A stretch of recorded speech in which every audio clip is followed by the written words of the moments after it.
Men nå startet det jo et nytt kapittel, og man tror jo at barnevernet, det blir redningen. Da er det sånn home free, da blir alt mye bedre. Og barnevernet dessverre også nå, men særlig da, så ble vi jo sauset sammen. Jeg husker i Birmans hjem, i Birmans gate, vi var barn som hadde fått juling hjemme, som det var omsorgssvikt mot. Og så var det barn som foreldrene ikke hadde noe kontroll på, som hadde atferdsproblemer, som var voldelige selv, altså kriminelle ungdommer. Så ble vi sauset sammen en svær graut, og her skulle vi eksperimentere og finne ut om oss, hvor vi hørte hjemme. Og da det er jo som jungelens lov, da er den sterkeste som vinner frem, så i løpet av de månedene jeg var i barnevernets varetekt eller omsorg, 6 måneder, så jeg hadde aldri gjort noe kriminell aktivitet før jeg kom inn i barnevernet. Og inne i barnevernet så gjorde vi gjorde jo barneran. Vi banket horedkunder på eller ikke sant, kunde på strøy og så videre. Gjorde en del ting som... Du ble rett og slett kriminell av å bli tatt vare på barnevernet? Nettopp. Altså barnevernet var det som gjorde at jeg så de styggeste sidene av samfunnet. Det så jeg i det halvåret jeg var i barnevernet. Og du ble ikke tryggere der heller? Nei, overhodet ikke. Også de som... Jeg var veldig heldig også, fordi at gjennom min oppdragelse så lå det veldig naturlig for meg å si nei til alle typer rusmidler. Så jeg hadde liksom aldri prøvd alkohol eller noen narkotiske stoffer. Så selv om alt det der var rundt meg hele tiden, og det var i fri flyt av narkotika og så videre, så det prøvde jeg aldri. Men klart, som 15-åring så har jeg gjort en del handlinger som vil bli karakterisert som helt klart som lovbrudd. Og hadde jeg blitt i barnevernet, så er jeg ganske sikker på at jeg hadde vært kriminell i dag.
Da må de kalles inn til samtale, til læreren, til rektoren, på mobbekurs, og om nødvendig så må man også gå eventuelt i skritt og kontakte barnevernet.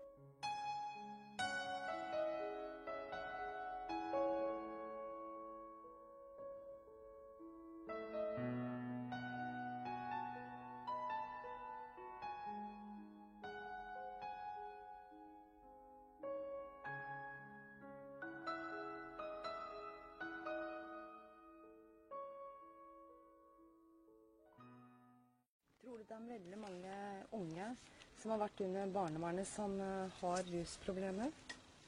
De fleste av de jeg har snakket med, har vært igjennom den prosessen, prøvd eller brukt selv.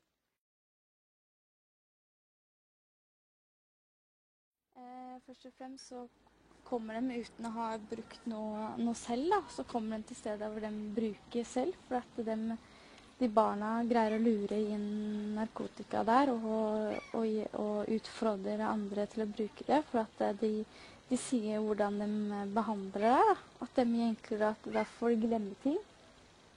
Da blir de nærere til det og bruker, og så får de problemer da etterpå med at de bruker det, og så blir de flyttet. Og så hvis de er brine og ikke vil være der, og de føler at de er onde mot dem, så blir de sendt på innlukket avdeling. Hva mener du med innlukket avdeling? Innlukket avdeling, det er... Er det psykiatrien du mener? Psykiatrien, ja. De får ikke sosiale intelligens med andre folk og mennesker, og det er liksom, du går ikke etter hjertet der, det går etter hvordan de har fagbrevet dem, så hvordan opplæringen i stedet for praktisk. Så du mener det mangler empati? Empati.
leder kommunen som hadde omsorgsansvaret for en 13 år gammel jente. Hun døde i senga si i fosterheimen i Sunnfjord for halvannet veke siden. Først og fremst all medkjensla til de som har mistet en 13 års gammel jente. Vi har ikke noen unger å miste. Sogn Avis fortalte i dag at advokaten til de biologiske foreldre har politimeldt barnevernet, fosterforeldre og fastlegen til jenta. Foreldre mener hun hadde epilepsi uten at hun fikk hjelp for det. Vi mener at de er ansvarlige for det, fordi at de tross en rekke oppfordringer både muntlig og skriftlig har blitt bedt om å få denne jenta til nødvendig helsehjelp, til undersøkelse i forhold til ekskaleringen av epilepsi. Det er ikke blitt gjort, det er blitt neglisjert, og man har brukt som argument at de symptomene som denne jenta har utviklet knytter seg til noe helt annet.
Hvis vi ringer barnevernet, sier fra, så er det en stor sjanse for at det barnet faktisk kan få hjelp. Noen ganger må vi ringe 1, 2 og 3 ganger, og det kan være den summen av bekymringsmeldinger som gjør at barnevernet til slutt reagerer og åpner sak. Så man må aldri gi opp og tenke at dette er omsorg.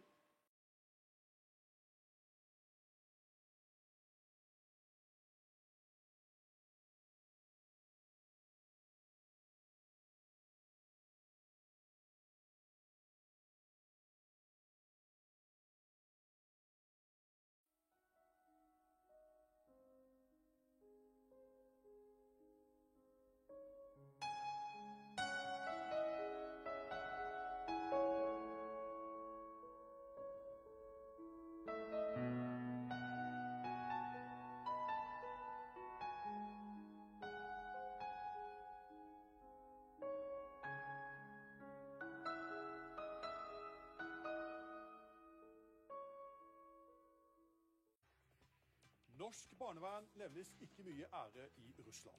Den største russiske TV-kanalen rettet fredag kveld sterke beskyldninger mot barnevernstjenesten og norske fosterforeldre.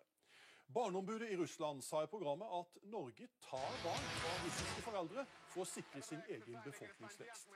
TV-seerne fikk servert den ene skrekkhistorien etter den andre om norsk barnevern. Han sparte ikke på kruttet, programleder Yevgenij Popov, da han annonserte hovedtemaet i programmet Spesialkorrespondenten. Allerede i åpningen av programmet fikk vi en forsmak på hva som skulle komme. Norske myndigheter ved hjelp av politiet og uten loven i ryggen kan når som helst komme hjem til deg og ta fra deg dine barn. Spesielt utsatt er russiske foreldre, og det hele er en del av en større plan for å ramme Russland. Норвегия сегодня не хочет с нами устраивать диалог. Они занимаются своей работой, если это можно назвать работой. Похищать наших детей, забирать из семей, пополнять свои, так сказать, демографические проблемы решать. I Russland snakker man nå om det norske syndromet. Barnevernet er privatisert og big business. Fosterforeldre kan motta 1,5 millioner kroner per år per barn.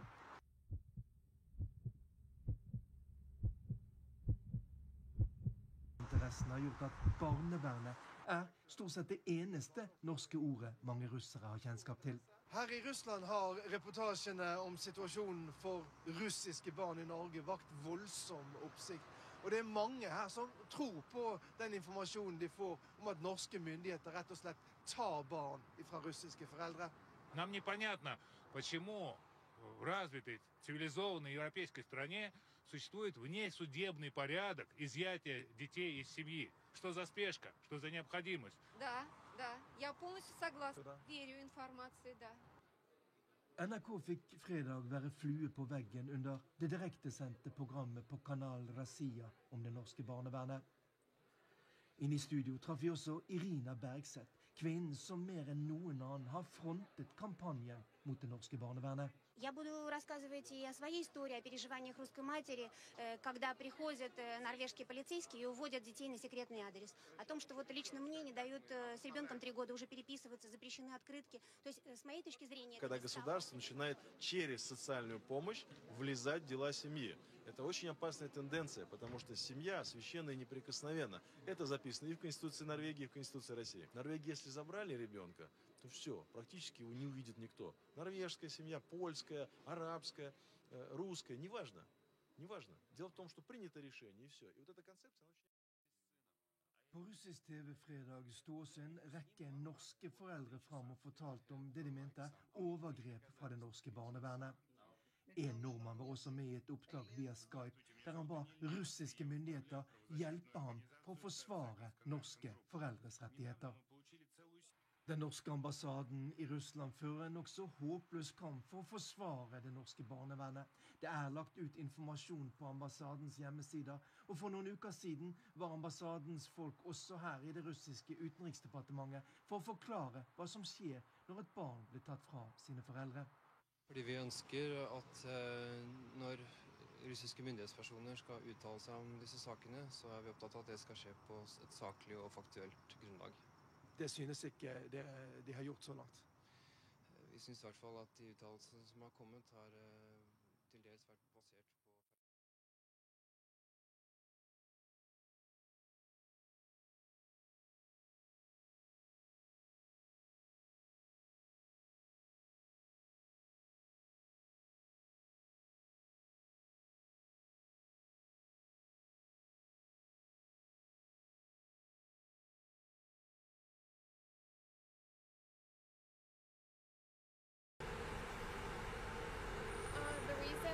Took my dear son Tyler was because, according to his health charts, he should have weighed a kilo more, 2 pounds more maybe. He loved his nursing. I thought that was a choice between mother and son to be able to nurse. In Norway, it's not. They did not want to give me the chance to even show them that, of course, I can wean him if that's what's possible by law. It's horrible. They're also now using false allegations against me. They're using the fact that I can go home to America if I was to have the child, and that is not right.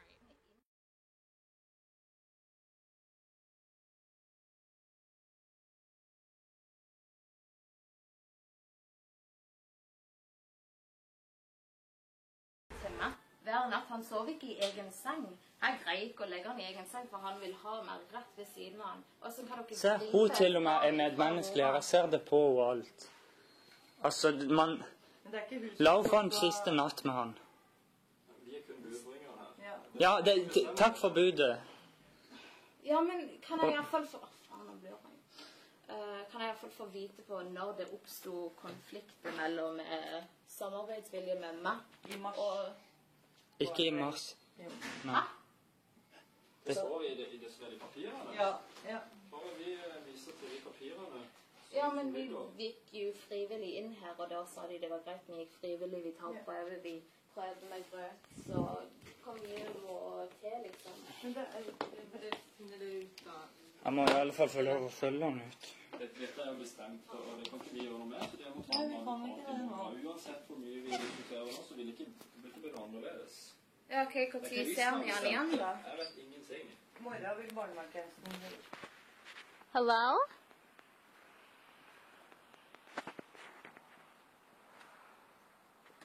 Tyler? Honey?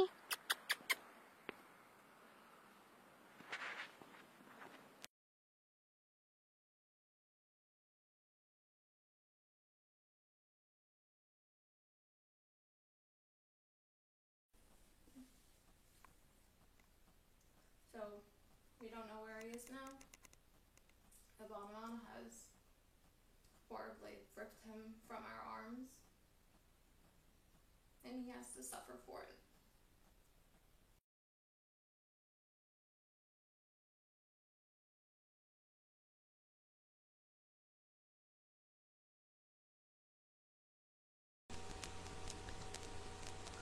Jeg husker den tankegangen som gikk rundt hodet på meg når jeg lå på operasjonsbordet, og jeg visste at Ola Elias skulle komme snart. Og han kom ut, og jeg visste at jeg måtte bare nyte de få timene jeg skulle få med den, og da visste jeg ikke hvor mange timer jeg skulle få med den. Så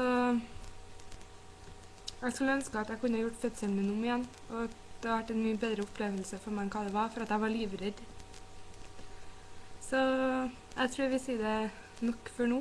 Det her velger jeg har vært litt tøft å snakke om. Så bare still meg spørsmål, så skal jeg prøve å blogge.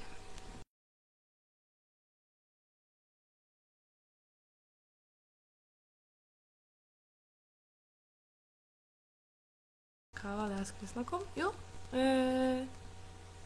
mange av dere har spurt meg, eller sagt sånn at det virker som at barnevernet driver personangrep, og jeg skal si meg helt enig at jeg føler det faktisk sånn, for at for det første så sa hun barnevernsdama det at hun hadde ikke rukket å lese gjennom rapportene sine fra samværet, men at hun kuttet dem der for at hun syntes at det var best. Eller hvor er logikken hen? Hvor er det noe man skal holde seg til? Nei, det er faktisk ikke noen ting de kan holde seg til. De kan gjøre akkurat hva de vil.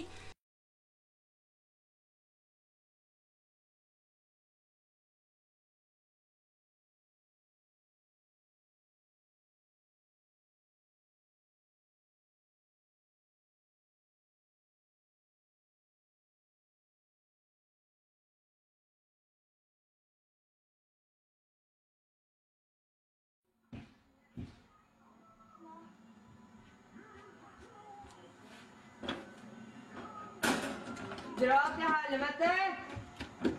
Kom her. Ja, kom her. Ja, de holder på å bryte seg, ja. De holder på å bryte seg, ja. Jo. Jo, sier jeg. Og de kommer til å ta uansett.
Hva tenker du om det norske barnevernet og psykiatrien her i landet? Nå skal du få høre en kvinne og mor fra Bergensområdet som har sine sterke meninger om både barnevernet og psykiatrien.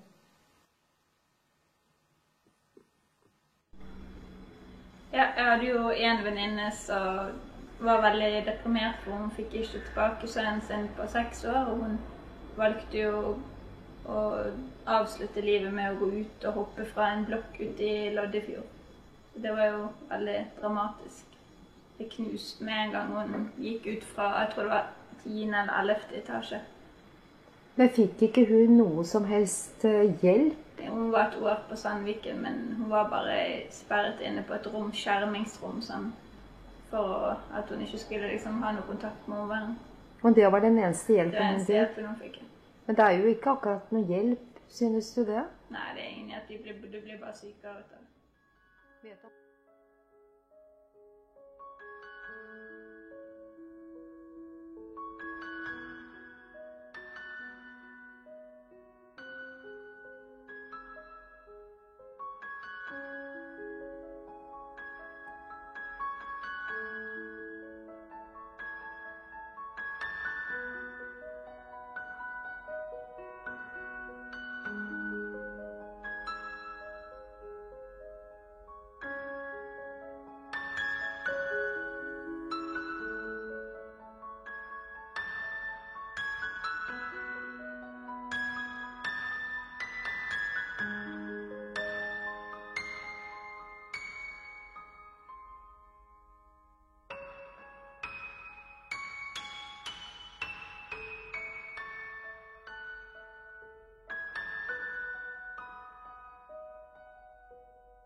Nei.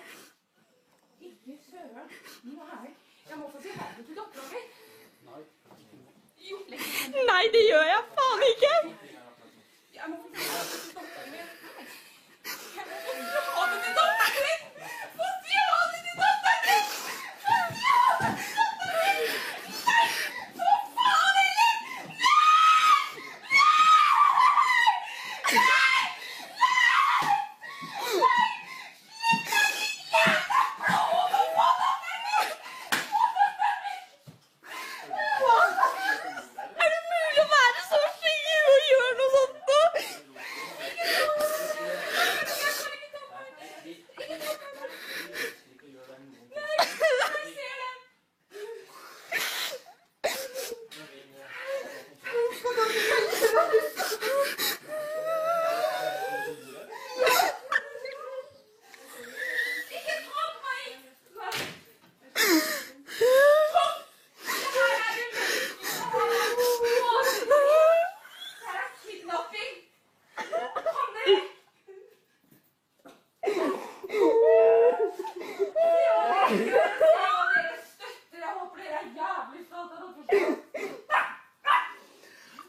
Man er nødt til å ødelegge familier. Man er nødt til å ødelegge for alle.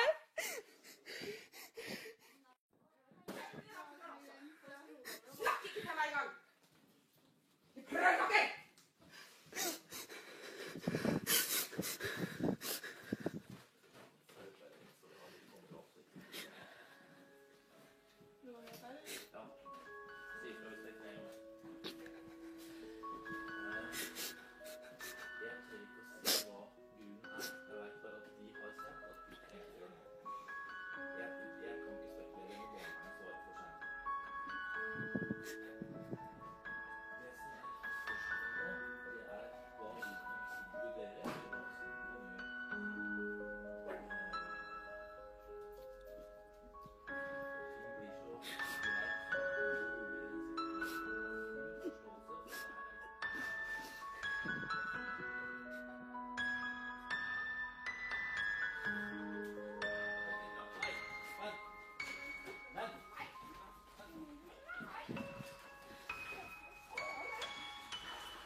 Ja, så prat da for faen, så du kan komme deg vekk herifra. Slipp meg! Det driter jeg i. Tror du jeg synes det er gøy? Tror du jeg ønsker det her? Men det er jo noen som bryr seg om hva vi ønsker om det her. Nei. For det er det ingen som tar hensyn til, for her kan vi bare stjerne på det her. Det er helt normalt, det. Nei, det er ikke det, men allikevel så slipp meg, sier han til å slå igjen noe. Slipp meg! Nå? Nei. Så kjekt av det da, for du står der i morgen, og jeg har god til. Jeg er sikkert veldig hvis jeg hører noe her, så det går fint.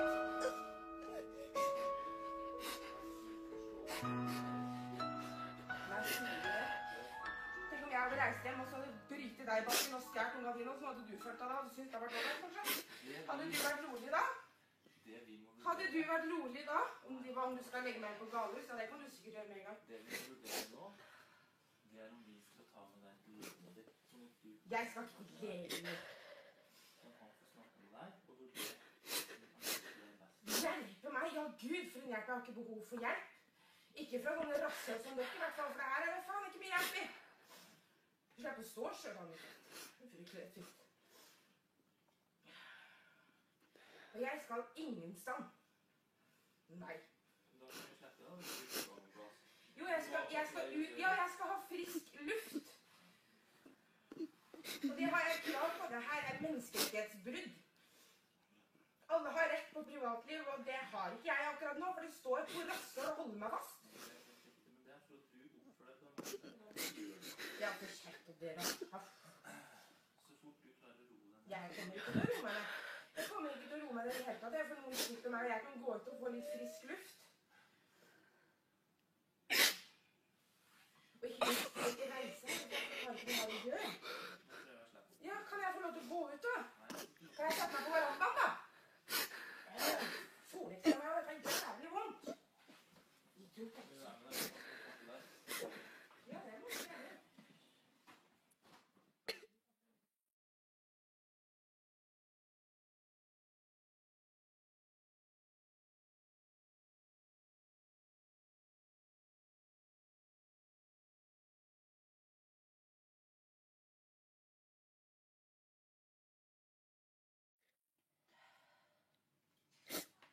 Tenk at det går an. Tenk at det går an å gjøre sånn.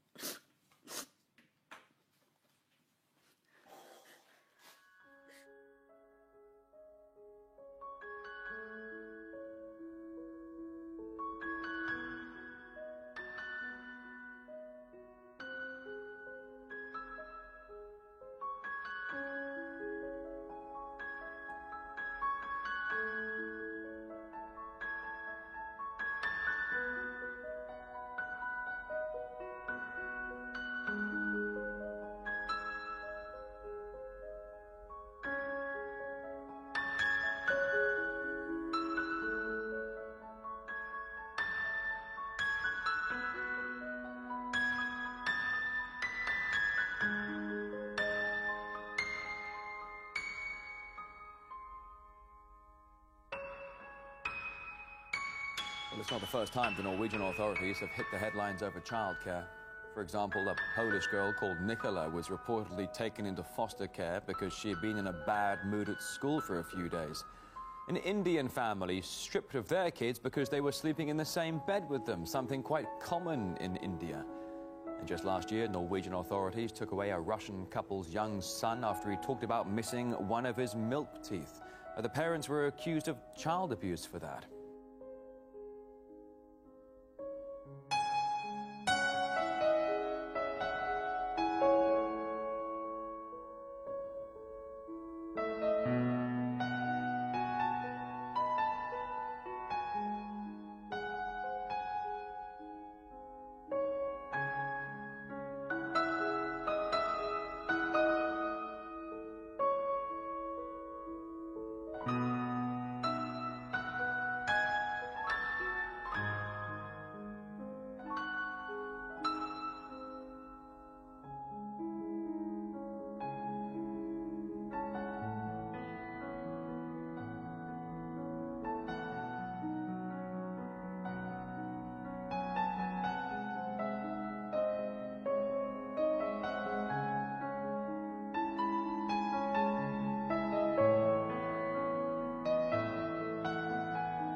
Jeg mener at vi har et for sterkt foreldrevern på bekostning av barna i Norge, basert på utredninger som vi har gjort på dette feltet, og nettopp med utgangspunkt i at vi ser at det er en veldig liten andel som får omsorg et annet sted. Barneministeren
The Czech president has lashed out at the Norwegian foster care system, comparing it to Lebensborn. That was the Nazi racial breeding program. His statement came after a Czech mother living in Norway was stripped of her 2 children. The kids were removed after one of them allegedly spoke of being abused by his father. And despite the parents being long divorced and no charges ever brought, the mother can now only see her youngsters for just 15 minutes, twice a year. She's not even allowed to speak to them in their own native tongue. Now, the Czech leader has accused Oslo of trying to strip children of their national identity. Now, we spoke to the mother herself, who says she's being met by a massive wall of silence from the local authorities. Biological parents don't have almost no rights to say that they love the kids. They have no chance to contact the kids, no chance to talk. I have asked for opening the case in Norway. I have met last week the Czech Prime Minister. He assured me that the Czech Republic will keep on the press on Norway, but Norwegian authorities they don't want to answer the letters. I will never give up. I will keep on fighting until I get my kids back. And the head of the Norwegian foster services called the Czech president's claims unreasonable. But the case of Eva Mikhalikova's family has touched the hearts of her compatriots. Ice hockey star Dominik Haščák has even promised his Olympic gold medal to whoever manages to help Eva get her children back. I'd like to ask all of you to support Eve and her 2 sons so they can return to their family in the Czech Republic as soon as possible. This medal means a lot to me, but I decided that when the boys are back with their family, then I'll give it to the person who's done the most to help. I believe in this, and I know that we'll manage it.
En dag så lover mamma at dere skal få komme hjem.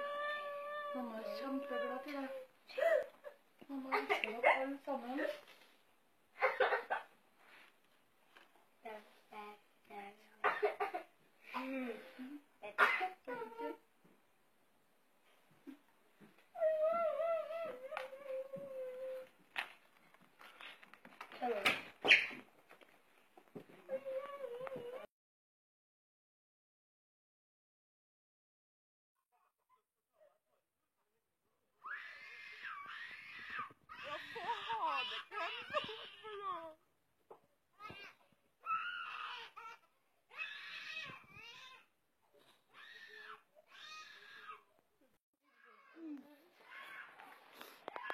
Jävla barnemishandlere, det deler med hele forbanna helvetes gjengen.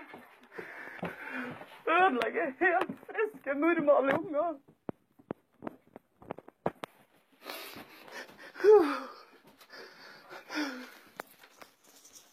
Det her går ikke lenger, det, altså. Nei, da blir det helt ødelagt.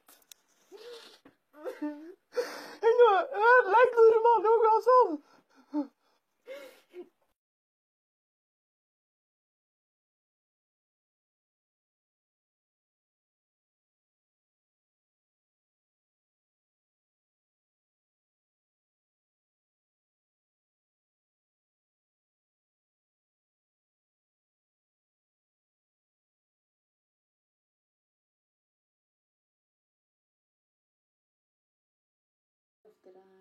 psykiske omsorgen som grunnen til at man tar barna fra foreldrene. Hvordan kan du oppdage at et barn ikke får psykisk god nok omsorg? Det vi kan se hos barn som ikke får den følelsesmessige omsorgen, at de kan være ganske sånn vanskelig å være i kontakt. Men ofte så det jo vanskelige vurderinger, og det skal være vanskelig, for det viktige, fundamentale spørsmål i livet til de foreldrene og til det barnet. Og det viktig at vi også da orker å stå i det, når vi må si at barn ikke kan bo hos de foreldrene, eller foreslå, at det vår vurdering, det barnevernet som tar det videre. Men det ofte sårt, fordi at vi ser alltid at foreldre gjør så godt de kan.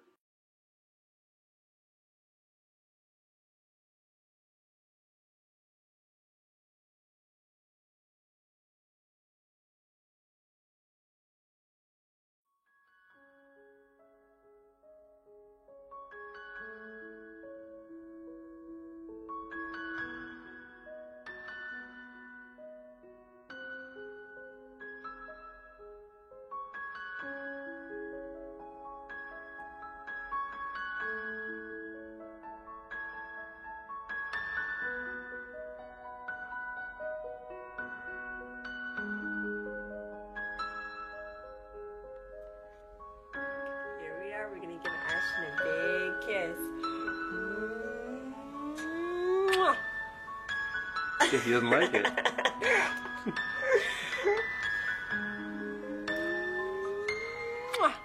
No, he doesn't like it.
Sine hemmeligheter.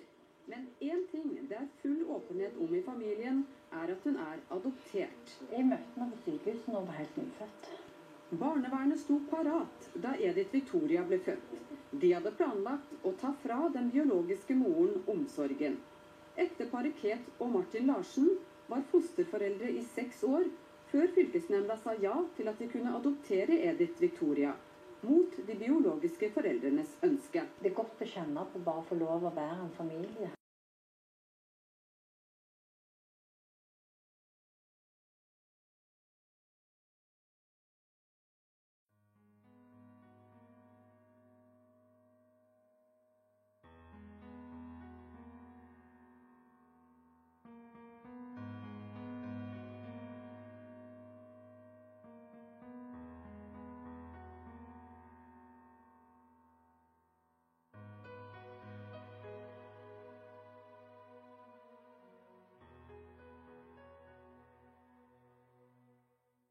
FrP-politikeren advarte sterkt imot tvangsadopsjon i Stortinget før hun ble barneminister. Men etter at hun ble ansvarlig statsråd, antallet tvangsadopsjoner fordoblet, viser nye tall TV 2 har fått. Horne fraskriver seg ansvaret for den sterke økningen. Det er ikke gitt noen signaler politisk om at adopsjon skal være et tiltak som skal brukes i større grad. Men Stortinget vedtok i 2013 at adopsjon som barnevernstiltak skal brukes i større grad, fordi adoptivbarn klarer seg bedre enn fosterbarn. Hornes fagetat er derfor glad for økningen. Det har vært en stor oppmerksomhet om dette i det siste, så vi ser på dette som gledelig, at vi får en økning, og at flere bruker denne muligheten.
Kommisjonen skal kvalitetssikre alle rapporter før de kan legges frem som bevis i barnevernssaker.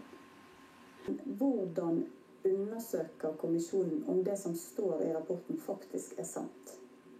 Altså det spørsmålet det er helt utenfor vårt mandat. Vi skal lese rapporten, så vi har ikke noe andre type dokumentasjon eller papirer eller informasjon enn den sakkyndige rapporten. Så det betyr at en sakkyndig rapport kan inneholde faktiske feil?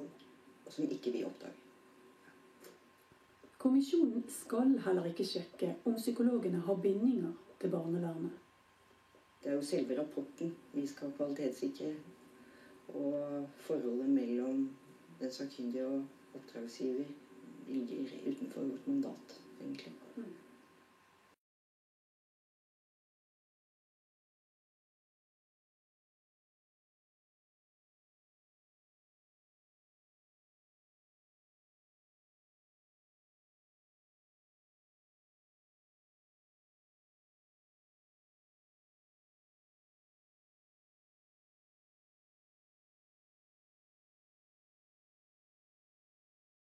Halvparten av alle norske kommuner trenger hjelp fra private firmaer. Det viser en undersøkelse som NRK har gjort.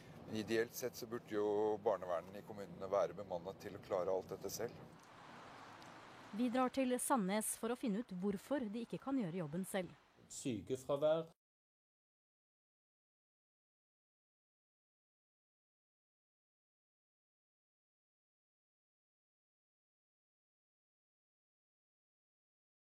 Og det med økt saksmengde. Og antallet bekymringsmeldinger som kommer inn fra måned til måned er veldig varierende.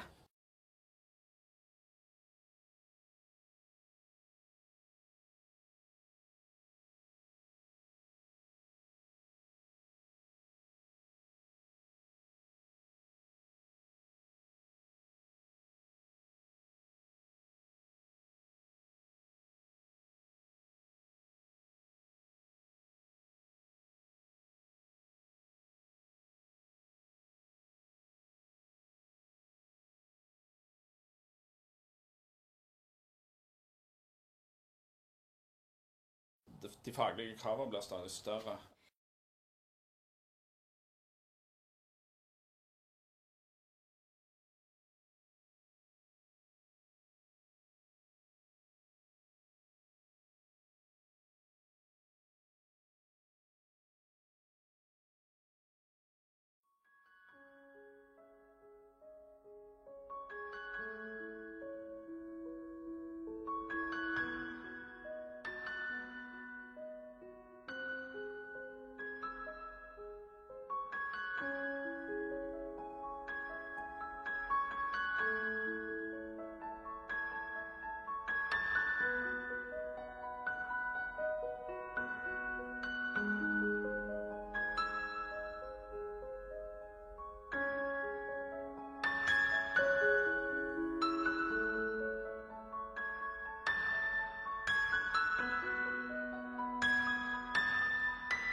En av landets fremste eksperter på barnerett mener de bryter loven.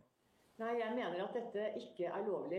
Det juridiske utgangspunktet er at en kommune ikke kan delegere beslutningsmyndighet. Og det er klart at denne undersøkelsen kommer til å danne grunnlag for de beslutningene barnevernet skal fatte, og som da dreier seg om myndighetsutøvelse, og som ofte går ut på ganske alvorlige inngrep i folks liv.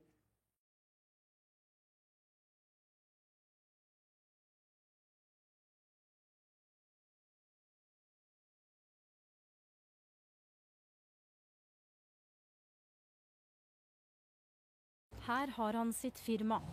De bekrefter at kommunen ikke kontrollerer arbeidet de gjør, og at de står fritt til å anbefale hva som bør skje med barna.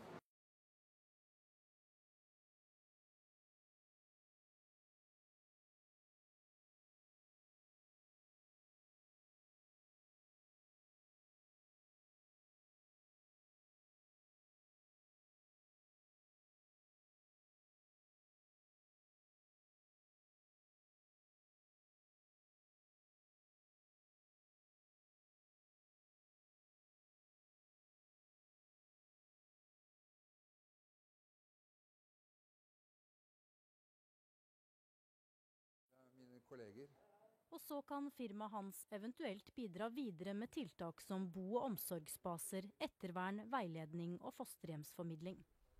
NRK har funnet et 40-talls lignende firmaer som driver med saksbehandling. Et 10-talls av disse kan også tilby annen oppfølging.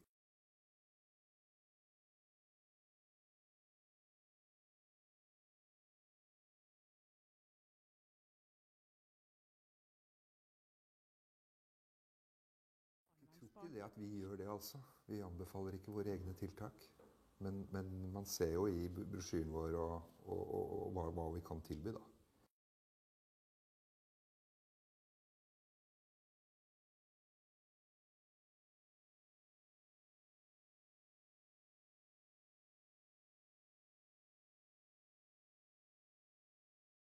Vi tilbyr noen tiltak som eksklusive våre heller, sånn at vi har noe monopol på det. Kan man bli rik av denne typen tjenester? Ja, da må man drive stort, i tilfelle. Men man kan alltids, hvis man kan jobbe heltid med dette, så kan man jo tjene mer enn å jobbe barnevern i kommunen. Det tror jeg.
Barn skal bare skilles fra familien sin når det helt nødvendig.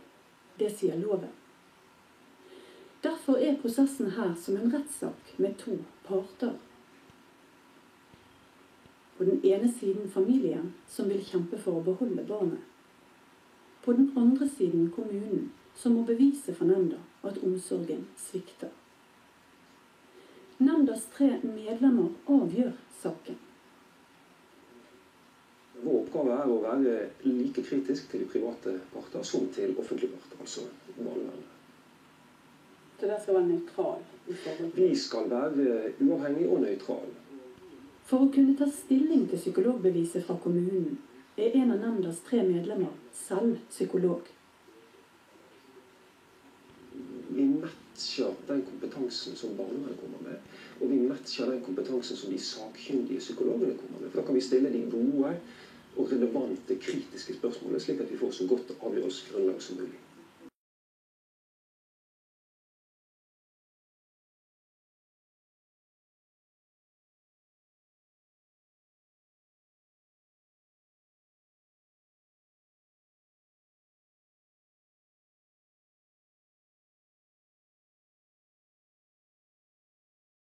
Dette er en liste over psykologers oppdrag i barnevernssaker for kommuner, nemnd og rett. Det er Brennpunkt som har samlet inn opplysningene. Ingen myndighet har oversikt over dette. Psykologene har ingen plikt til å opplyse om sine oppdrag. Jeg tror det er viktig å ha utgangspunktet klart her, og det er jo at den fagkyndige selv vurderer sin egen habilitet. Og da spør vi om det er forhold ved de private parter eller offentlig part som gjør at relasjonen kan komme i strid med habilitetsreglene. Det er ikke ulovlig å ha oppdrag på begge sider av bordet, så lenge det ikke skjer samtidig for samme kommune eller bydel. Vi kan ikke ha et fagkyndig medlem som samtidig har et sakkyndig oppdrag for den barnevernstjeneste som møter som part. Men hvordan kan du som leder vite om dine egne regler er oppfylt, hvis du ikke har tilgang til informasjon? Nei, altså da er vi nok avhengig av at den fagkyndige gir beskjed. Og vår oppfatning er nok at de gjør det. Jeg er ikke kjent med at vi her i Hordaland, Sogn og Fjordane noensinne har mottatt innvendinger til den fagkyndiges habilitet på det grunnlaget vi nå snakker om.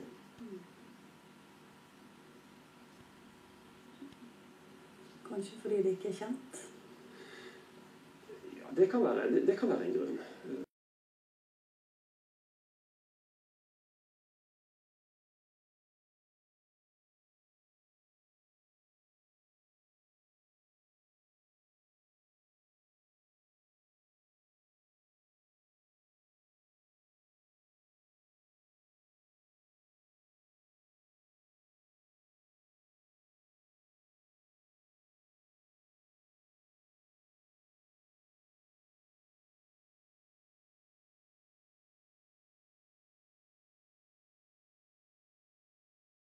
Men flertallet av psykologene blander disse rollene og tar oppdrag på begge sider av bordet. Det viser undersøkelsen Brennpunkt har gjort. Vi har samlet inn opplysninger om psykologers oppdrag i barnevernssaker fra 55 kommuner og fra fylkesnemnder og domstoler i samme område. Av alle psykologer som tar jobber for barnevernet, tar over halvparten også oppdrag for nemnd og rett.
Men forslaget ble aldri gjennomført. Psykologforeningen sa nei. Det var 2 grunner til at vi sa det slik den gangen.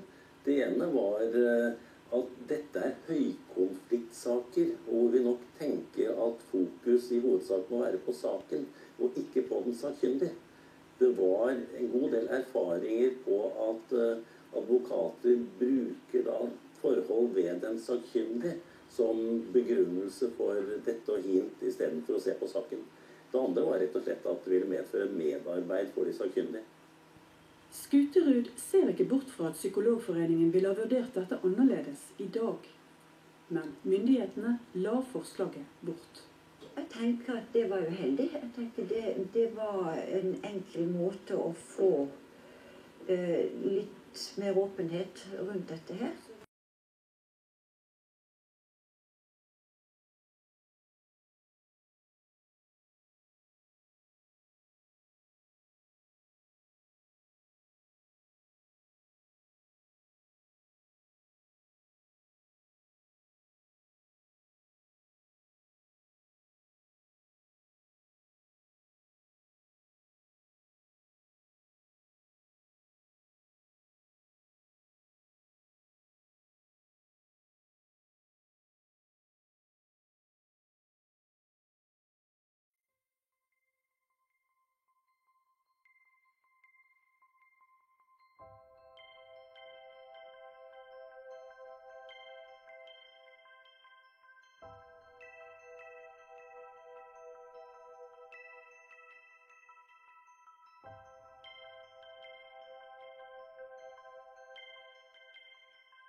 Tar det noe skade om barnet blir fjernet fra familien et år hvis man skal være på den sikre siden? Selvsagt. Det er det største traumet et barn kan utsettes for, er separasjon. Og da selvfølgelig fra foreldrene. Og det her er da utslettelige inntrykk som barnet sitter igjen med, og det er et overgrep. Det må man si rett ut. Det finnes andre måter å fjerne barn på enn ved hjelp av politiassistanse og på uventet tid og sted. Det er forferdelig viktig å få satt en stopper for denne typen fremgangsmåte. Det kan vi ikke være bekjent av. Det ser ut som du har opplevd et eller annet som har gjort inntrykk på deg. Du har et engasjement her. Ja, det har jeg. Jeg har opplevd ting som vi både har fått referert paralleller til her, og jeg sitter i en hverdag med foreldre og opplever denne frustrasjonen som hele systemet sliter med, at man ikke kommer til kildene, man kommer ingen vei, man stanger hodet i en vegg. Det finnes ingen interpellasjonsmuligheter her. Ja, hvorfor er man rettsløse? Hvorfor mener dere at barnet er rettsløst? Det er fordi for det første at man forutsetter at det er riktig det som barnevernet har gjort, og da vil alle systemer etter dette tidspunktet på en måte ved akklamasjoner så er man enig i, eller man forutsetter at det er riktig det som har skjedd. Men det kan jo ankes inn, det kan jo havne for retten. Ja, og det tar tid, og det vet systemet. Og man har derfor fått en lovtekst som sier at når rettssaken kommer opp, så skal man da vurdere forhold til situasjonen i dag. Og det er jo ofte da en helt annen situasjon etter at barnet har vært borte fra foreldrene i et år, og da skulle ta stilling til hvor det skal være. Det er også en del av rettsløsheten. Man ser jo ikke barn, foreldre, symbiosen eller forholdet som et kontinuum. Man tror at dette er noe man kan bryte opp, enten om det har vært negativt eller positivt. Men så vil man altså ta barnet og gi det et hva man selv tror bedre hjem.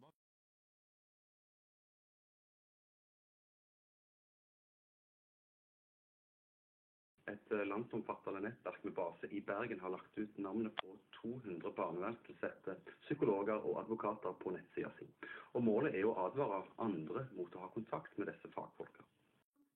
Har nær 400 personer knyttet seg til nettverket som kaller seg Gruppen til familiens selvstendige rett.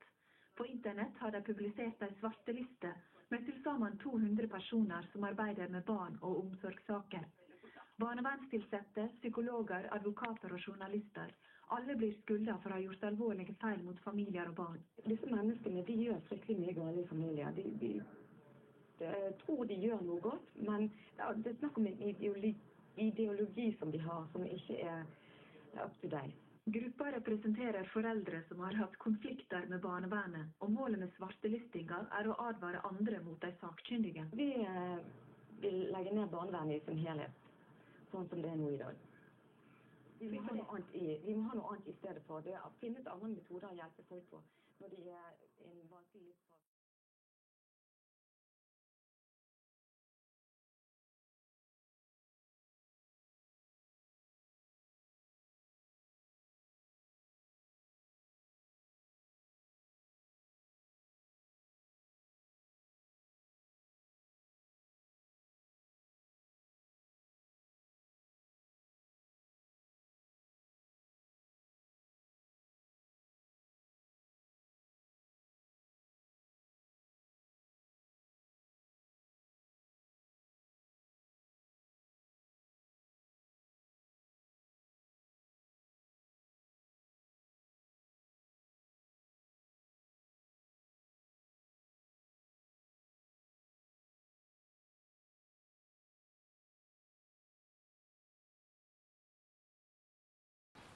så lett flommene ned. For meg personlig så var det jo det at for det første er det jo barnebarna våre, og så er det at vi har både tid og ressurser, og så er det at det er kjærligheten til våre egne barnebarn som gjør det at vi valgte å stille opp. Og barn. Ja, og barn. Ja. For det er klart at den betyr jo veldig mye for oss ennå. Det gjør det.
Nå kommer det noen her. I dag er det hun som åpner døra. Velkommen. Men hun håper at i fremtiden kan noen av gjestene åpne sine dører for noen som trenger et nytt hjem. Dette er jo personer fra min omgangskrets som er invitert, og det er jo også personer som jeg tenker, kanskje ikke i dag, men i fremtiden vil kunne egne seg som fosterhjem.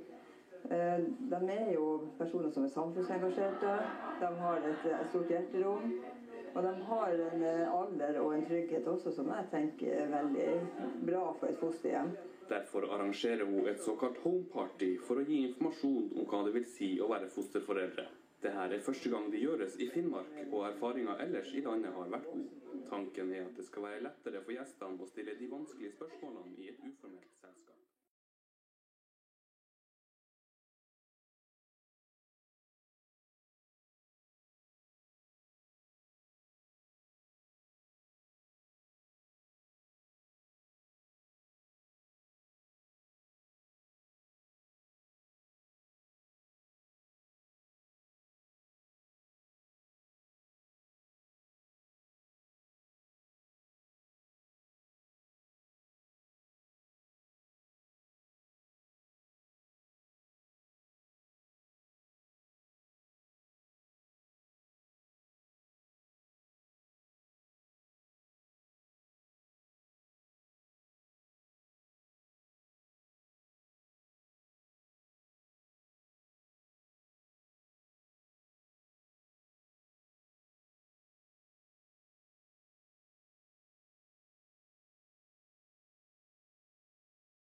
Vanlig start på skoledagen ved Kolvikbakken ungdomsskole i Ålesund.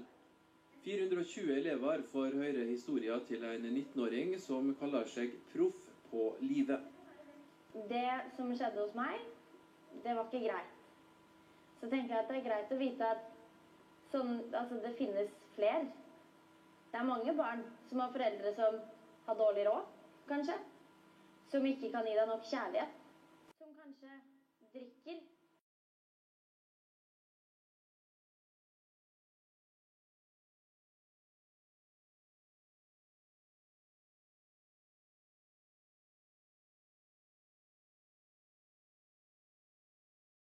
Fosterhjem er utrolig viktig å rekruttere, for det finnes alt for få.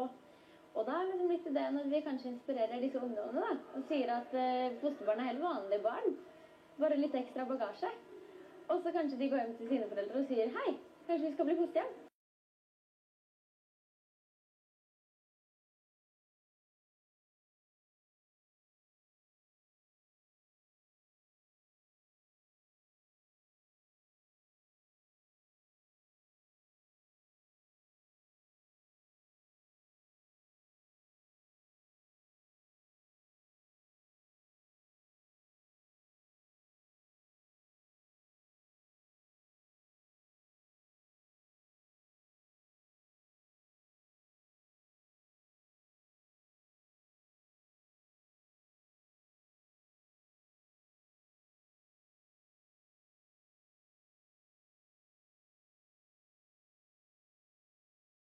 De siste 3 årene er et økende antall barn tatt ut av hjemmene sine og plassert i fosterhjem eller på barnevernsinstitusjoner.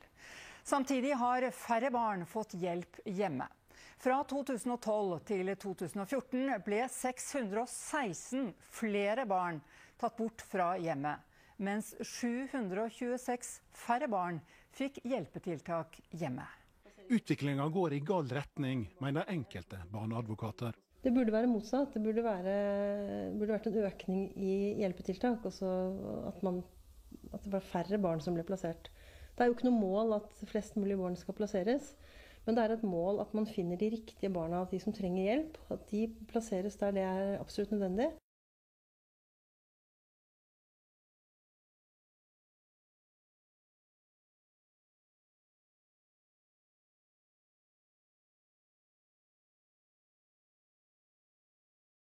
Bryter loven, slik TV 2 avslørte i går. Barneminister Solveig Horne er ikke fornøyd etter at TV 2 i går kunne avsløre at store deler av Kommune-Norge ikke følger opp fosterhjemsbarn slik de skal.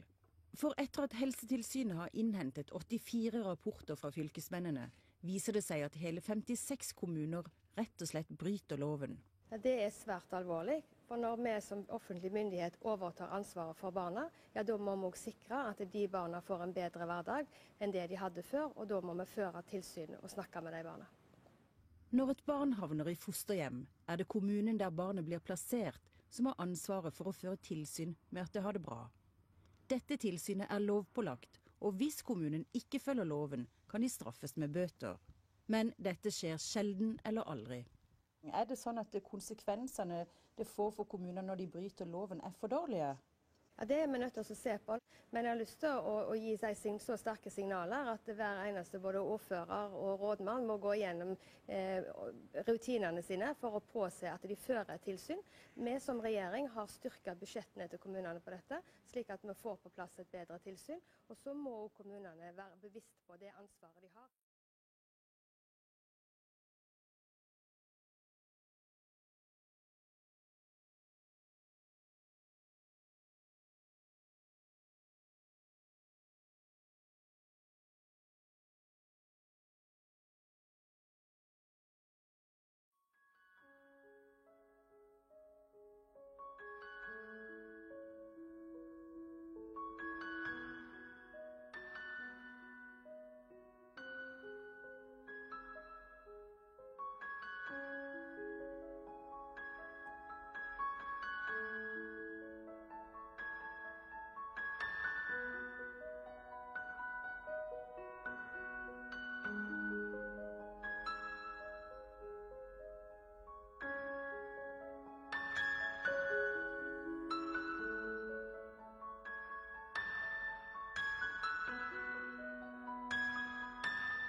Separating children in danger from troubled families is supposed to protect the innocent. But as Maria Finoshna reports, accusations are being leveled in one US state that the system is being run for profit, not for care. Their story is heartbreaking. My daughter had ran inside the house, barricaded herself in the bathroom. She was scared. And Sunil would beg me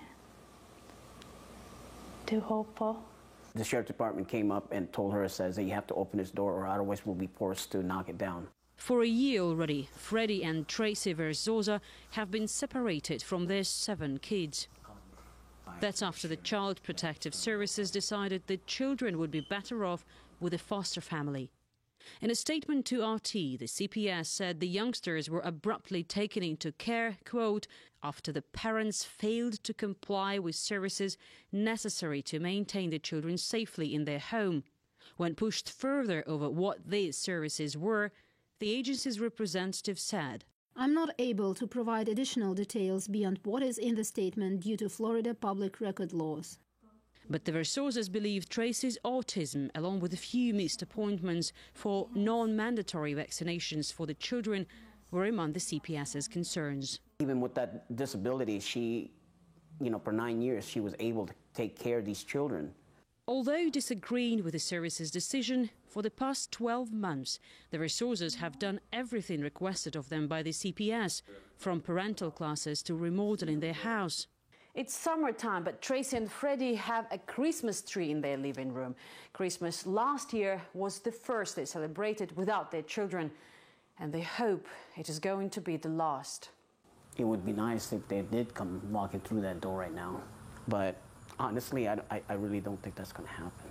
They didn't give us a reason to trust them before, so how can we trust them now? What are you going to do? Keep fighting for them. The Versosas' 7 kids are among almost 400,000 children in CPS facilities across the US, and some doubt the children's needs are being prioritized. Due to the 1997 Safe Family Adoption Act, which granted $4,000 to $6,000 federal-funded money to every single agency which removes a child quickly from a normal home to another home, they have a financial incentive to continue to remove child after child after child. Carlos used to work as a CPS investigator. After a year on the job, he published a book called Legally Kidnapped. What I witnessed while I was there was incompetence, bureaucracy, and a complete failure to actually protect children. I just repeatedly saw the victimization of children and parents on a constant basis. Those children removed from their homes intentionally for profit. The CPS has been a frequent target of criticism. This is abuse of power. It is lack of accountability. And it is a growing criminal political phenomenon. This Georgia state senator was planning to present her discoveries to the International Criminal Court when she and her husband were found shot dead in their home. The official report stated it was a murder-suicide. She and her husband were found dead there earlier today. Attempts by families and parental rights advocates to hold the agency to account and prove children are unnecessarily being swallowed into the system haven't stopped since. The CPS respond they do what is the best for the kids. Maria Finoshna reporting from South Florida.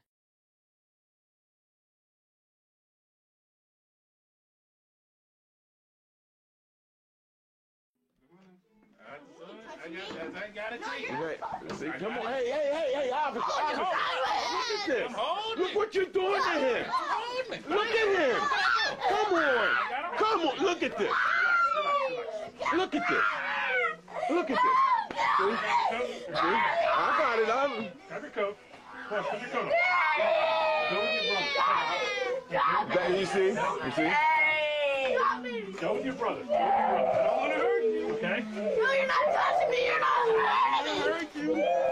Go with your brother. Hang with your brother. And let's stick together. This is unreal. This is unreal. My kids deserve this. You made it. I made it this way. Look at this. Okay. Look at this. Okay, stay with your brother, okay? You guys gotta hang together, you hear me? No matter what happens, you stay with your brother.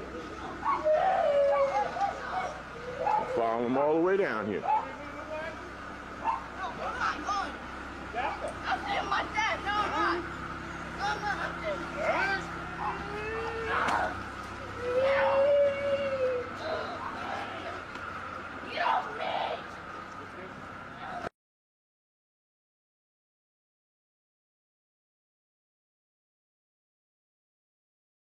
Today we continue our investigation of Kentucky's Child Protective Services with a different perspective on what's going on. We've been doing these stories for 3 years now, alleging abuse of power, falsified documents, lies in court, threats, and retaliation against parents who fight back.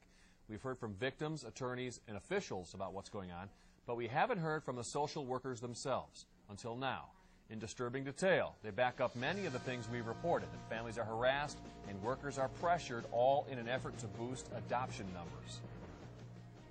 She would not ignore a half-dozen allegations of abuse in this foster home. A state social worker was fired. I did what I felt like I had to do. It was the right thing to do, and I stand by the complaint. Because Pat Moore of Ellesmere, Kentucky knew she was right, she filed a lawsuit. And last month, the state paid her $380,000 to settle it. When she found that 2 foster parents had criminal records, a son living there with multiple felonies, and a convicted sex offender visiting and sometimes caring for the children, she refused to arrange an adoption. Her CPS supervisors responded with this memo recommending the adoption should proceed quickly. Our theory is that the basis for this is the tie to the federal money, that every time a child is not placed in a home, the state of Kentucky, through its cabinet, is losing federal money. It's an allegation we've seen many times in our 3-year-long investigation of Kentucky CPS, that instead of trying to bring families together, the cabinet forces adoptions to earn more federal bonus money. And it apparently started in 2004, when adoptions in Kentucky ballooned to 724, while the federal bonus money more than doubled, from $452,000 the year before to more than $1 million. Statistics. The cabinet puts pressure on statistics because federal money and state money come from statistics. This former state social worker is so afraid of retaliation on her family by the cabinet, she asked us to conceal her identity. You get praised. The cabinet praises you for terminating rights and adopting the kids out immediately. She says the concerted effort to take children away and put them up for adoption was so brazen, she actually saw someone successfully place an order for children.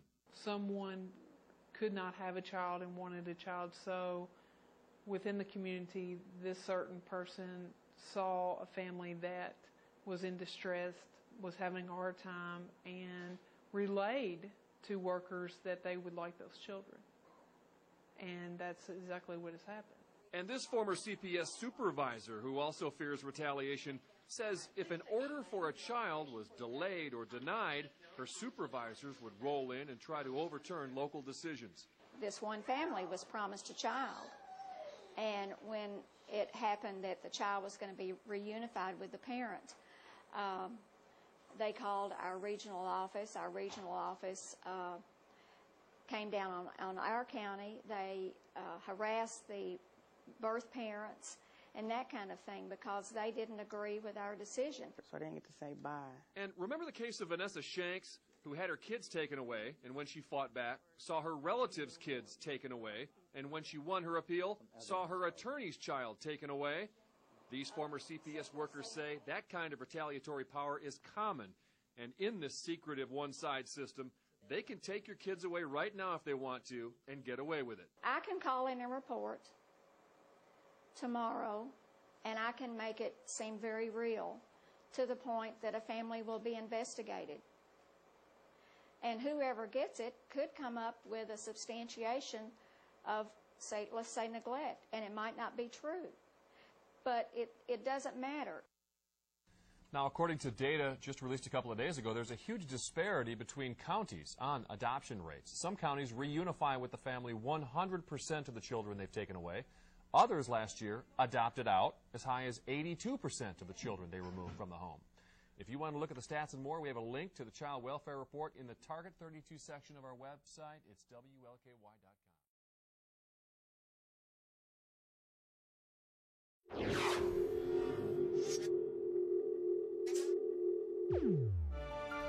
A shocking new investigation by the Associated Press found that nearly 800 children have died since 2008 across the United States while being monitored by welfare officers. Florida is the child abuse capital of America, with 117 children killed there in just 5 years. Now, most of these children were under the age of 4. Many of them were beaten, starved, or left alone to drown, all while agencies had good reason to know that they were in danger. Now, this investigation revealed horrendous accounts. Welfare workers visited the homes on multiple occasions. Babies had broken arms. Some of them had signs of fractured skulls, covered in bruises. But who really knows what's happening? Because the data collection system on child deaths is so flawed that no one even knows what the actual number is of children who have died. Now, many children, of course, die from abuse or neglect every year, but according to the AP, the number is undoubtedly much higher than what they were able to find out in the 8 months of this investigation. And of course, this is much like the actual number of people who are killed at the hands of the police. They are not required to record that data. So, of course, it goes unrecorded, but both of these agencies continue to receive federal grants. They both have impunity, and if you look at them wrong or say the wrong thing, they have a license to kill you, and the Child Protective Services has a license to snatch your kids away, ruin your life, and in some cases, let your kids die. So they can, go either way with this. And once again, the state is the master. We are the slaves, and it's just reinforcing that for us.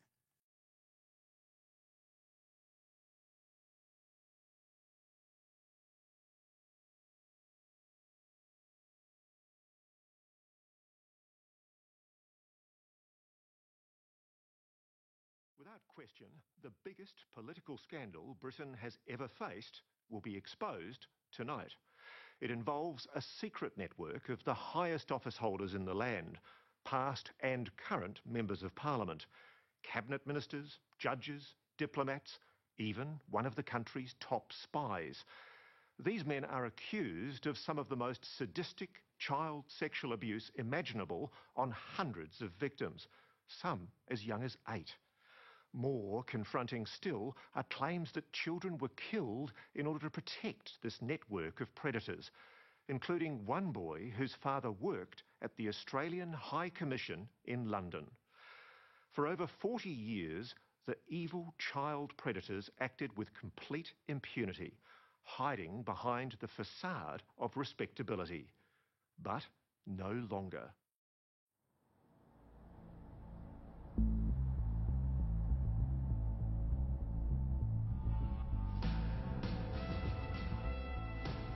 They were children, often the most vulnerable, placed in the care of the state only to be betrayed, systematically trafficked to the most powerful men in the land.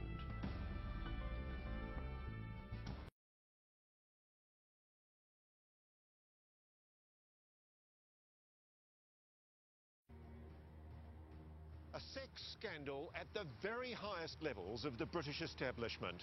Child sexual abuse victims come forward to point the finger at very powerful men, serving members of the British Parliament, cabinet ministers, lords, spies, even senior police, incriminated in a VIP pedophile ring for the privileged and powerful.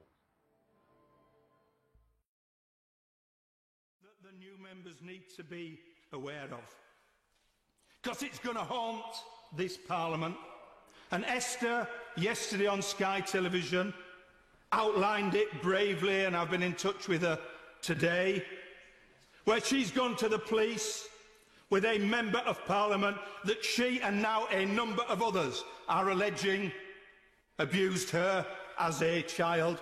Well, I'll tell you, I'm expecting other people with other names coming forward from other parts of the country in the near future. Others have already done so and are with the police, large numbers of them.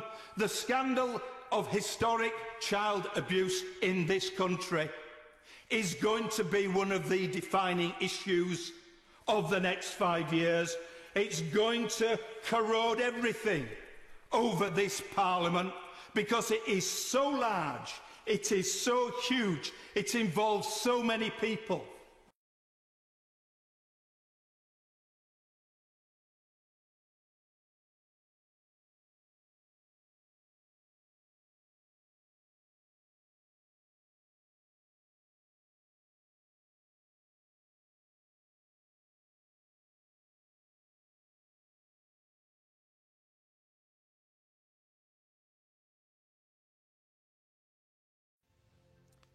A very good morning to you from the BBC Look North breakfast team. Well, as you've just heard on the breakfast programme, there are calls for South Yorkshire's Police and Crime Commissioner to resign after a report published yesterday found that 1,400 children in Rotherham had been sexually exploited over a 16-year period. Sean Wright was the Cabinet Member for Children and Young People's Services at Rotherham Council before taking on his current role. The council leader, Roger Stone, immediately stepped down yesterday, prompting others to say Mr Wright should now follow suit.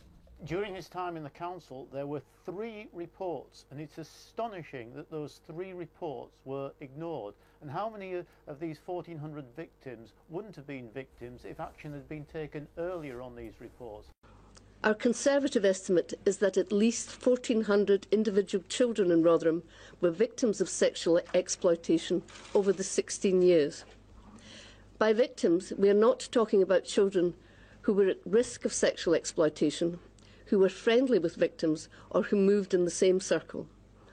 The 1,400 victims are those who had actually experienced sexual exploitation, as I have just defined it. We estimate that 1/3 of them were already known to services on account of neglect or child protection. It is hard to describe the appalling nature of the abuse the child victims suffered. They were raped by multiple perpetrators. They were trafficked to other towns and cities in the north of England. They were abducted, beaten and intimidated. There were examples of children being doused with petrol and threatened with being set alight. They were threatened with guns, made to witness brutally violent rapes, and threatened they would be the next if they told anyone. Girls as young as 11 were raped by large numbers of male perpetrators. The detail of this information and the 15 pen pictures of exploited children, which we include in Chapter 5 of the report, were all taken from official records, files and minutes. And we could have described many other children whose experiences were just as awful. Evidence of sexual exploitation of children in Rotherham emerged in the middle to late 1990s. A council youth service called Risky Business made the evidence known to the police and social services, not least by referring young people who needed the help which only the statutory services could provide. In most cases, especially in the early days, the evidence was disbelieved, suppressed or ignored. In the early to mid-2000s, sexual exploitation seemed to have little priority in either service.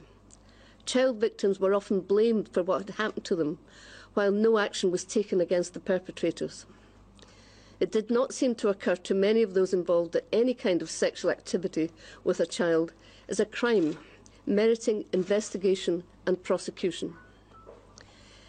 In Chapter 10, we set out the findings of 3 reports which described the nature and growing extent of sexual exploitation in Rotherham in the early 2000s. The reports were submitted to the police and social services and were ignored. In one case, the author was punished for speaking truth to power. Parents are not in prison. Now, what we need to do is the public needs to link the paedophilia circles that are currently going on with the fact that these children are being detained. They cannot go and get these children from their next-door neighbours, and they are taking these children from the foster care industry in children's homes, and they are sexually abusing children. Our children are being taken to feed a paedophilia circle.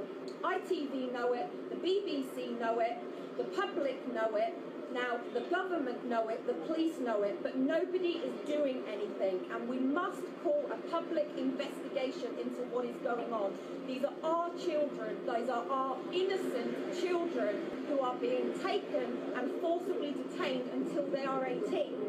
Now, Again, I will say it, ITV covered exposure, don't take my child. They have had this information, they have been siphoning through people's judgments, and they are aware. But have they reported this to the police?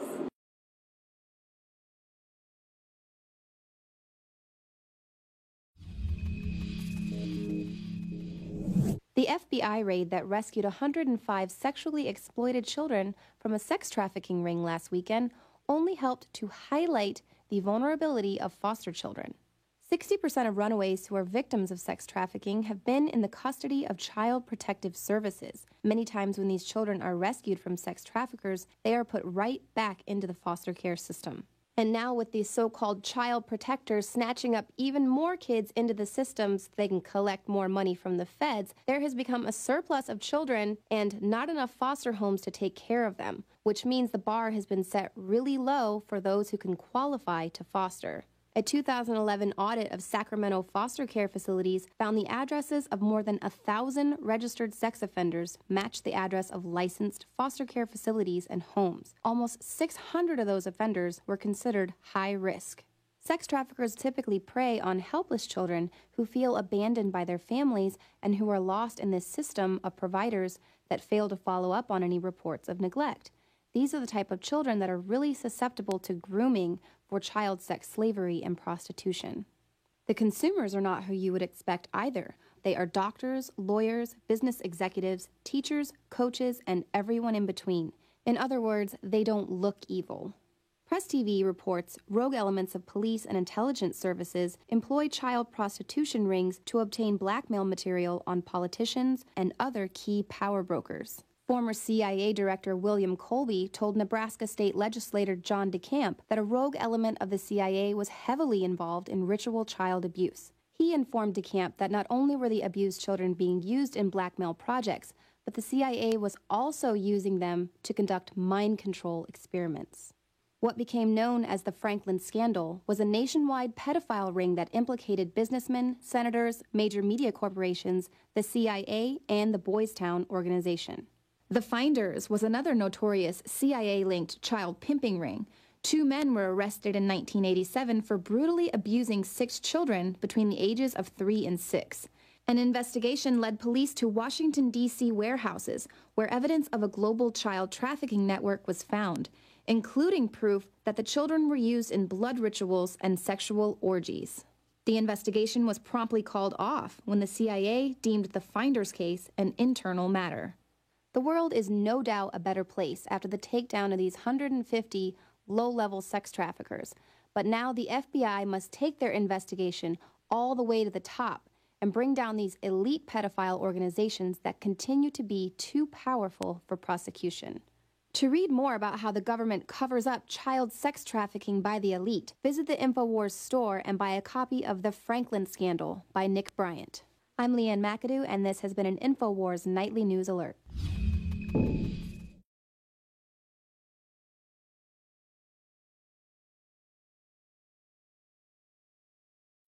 Her i bygda Snertingdal lot barnevernet mannen ha omsorgen for sønnen og datteren, til tross for at han var dømt for voldtekter mot en 14 år gammel gutt.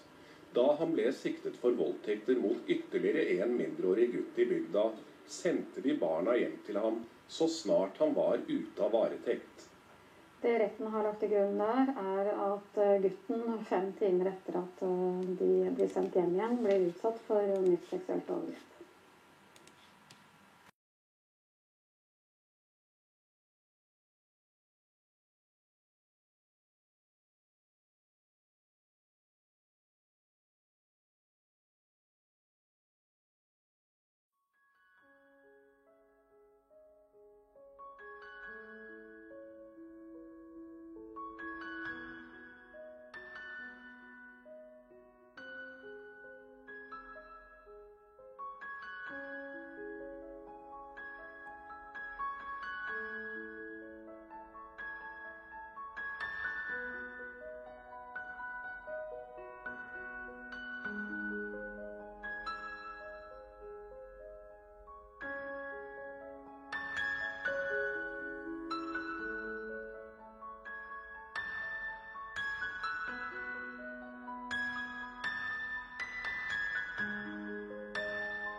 CPS is the agency that's charged with protecting children.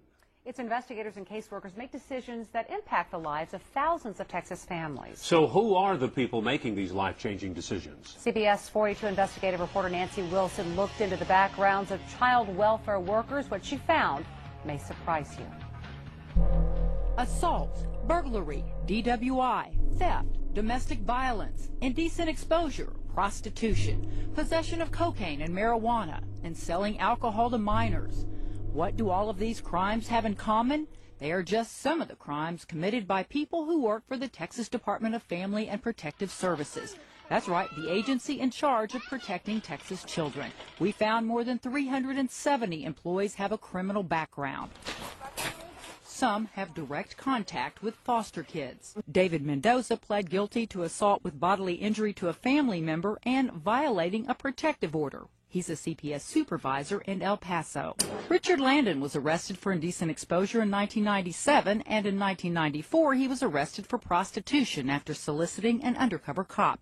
He also works for the Texas Department of Family and Protective Services. The removal of more than 400 children from the FLDS ranch in West Texas has put Child Protective Services under the microscope. That case has led others to wonder if they could do that to FLDS children. Can CPS do that to my children? CBS 42 investigative reporter Nancy Wilson shows us one family who says the same thing happened to them, and 8 years later, they're still trying to clear their name.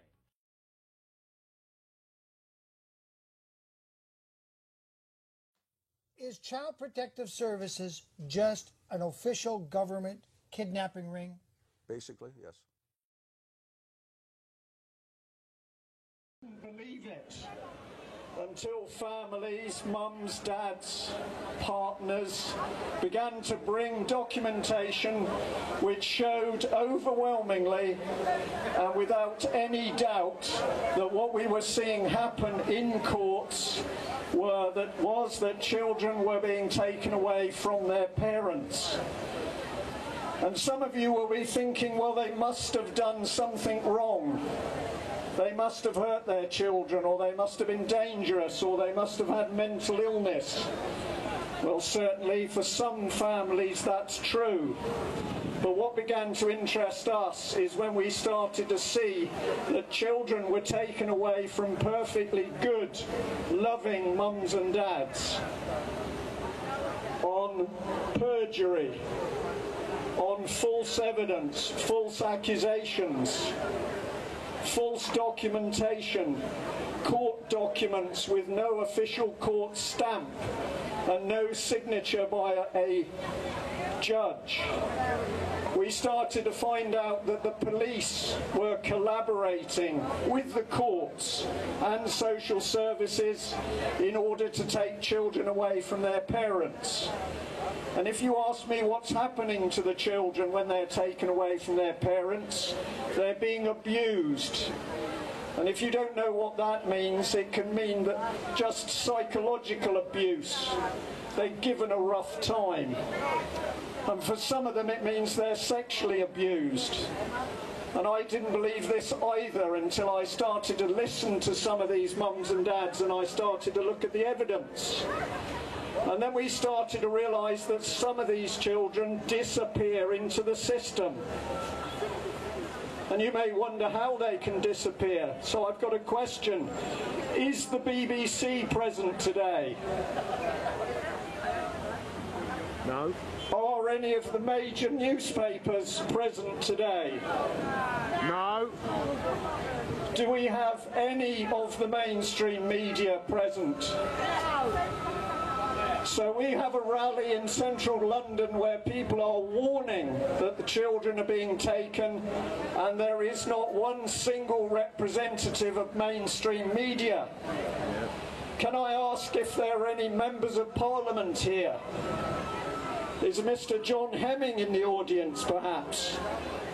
Are there any MPs? Are there any councillors? Mr. Hemming gave us apologies.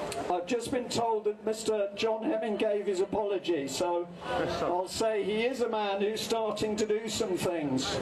But the reason this is going on is because there is a massive media clampdown which says when we start to talk about what is happening to children and how they are being snatched by the state, you cannot get a single article into the papers. There is not a single documentary on mainstream TV. And if you want to know what's happening in the courts, you have to go into the court with the parents, because the courts are secret courts. Never mind what the law lords say, Judge and Mr. Mumby. If you look at what is happening in the family courts in Britain, they are secret courts. The public is not allowed in, there are no juries, and the press, if they are allowed in at all, are told by the judges what they can and cannot report. These are unlawful courts. They are unlawful at common law under the British Constitution, and they are in fact administrative courts or statute law courts. And the fact there is a single judge who may or may not be a pervert themselves, who rules over which children should be taken away, means that these wonderful British courts of justice are actually star chambers. These are closed courts where people's children are deliberately and willfully taken away from them, and many of them are then subsequently abused. And if you are leaning on the barrier, or you're sitting in the background thinking that you're professional, you're middle class, you're white, and it doesn't happen to you, it happens to everybody. It doesn't matter what colour or what class. And they've now even started taking the children from policemen and women. And my goodness, you should hear the squealing, because these are members of the police forces that have continually allowed the fraud and corruption to take place in the courts. If you'd like proof, I'd like to give it to you. I've attended court about 6 or 7 times over the last 2 months with a number of mothers. I've dealt with the Anne and Holly Gregg case, where a young Down syndrome girl was raped and abused by judges and senior members of the Scottish elite. All media reporting was gagged because they don't want the truth coming out. The abusers are not dirty old men in raincoats. They are smart, elitist professionals. We have allowed the paedophiles to come into the very systems which are supposed to protect us and our children. It sounds horrible, but if you have a closed court and the public is not allowed in, and the judge just happens to be a pervert, we've got real problems. I sat in a court with a mother who was so desperate, she took her child abroad to get the daughter away from an abuser. What has the court done? The court has taken the girl away from the mother and handed her to the custody of the abuser. Meanwhile, the mother is on a criminal charge of abduction of her own child. You cannot believe it unless you can actually get in court and see it happening. Yesterday I was in court in South Wales with an individual who had their baby taken away. I can't name them, I can't name the baby, I can't tell you what happened in court because I would be put in prison. But I can tell you enough to say that once again we were in a family court with no members of the public present, where it was revealed that Children's Services had lied, had committed perjury, had falsified evidence. And this is not one isolated incident in one part of the country. We receive, as a small organisation producing this newspaper, the UK column, we receive 5, 6, 7 phone calls a week, every week, with more cases right across the country. Scotland, the north of England, the Midlands, the South East, and it extends into Wales, it extends into Ireland. What we are looking at is child trafficking supported and driven by the state. The reason that not one MP will look at the evidence, the documentary evidence, is that our members of Parliament know what is going on. And the ones who would like to do something are too scared. I'm going to mention why this is happening. Around you, this country and society is being attacked. And the first thing they are attacking is the family. Because if you can break up mums and dads and children, you can control people. So this isn't an idle accident with a few bad people in children's services or a few corrupt people in Plymouth City Council or one of the other councils across the country. This is to do with an orchestrated government programme which is designed to break up families. A lady asked me before I came onto the stage to speak whether I would mention what's happening with sex education in primary schools. Because if you're not aware of it, what very, very young children are now to be taught is very explicit information about all kinds of sexual activity. Why is that? It's because the state wishes to sexualize young children. And I'll give you a word, and you need to go and look it up and research it, because the estate is going to teach heteronormativity. And that is that being heterosexual is not normal. Anything will go. And where the state is taking us, and you can laugh and snigger at me if you like, but what I'm telling you is the truth. What the state is taking us towards is a society where paedophilia is considered normal. Yeah.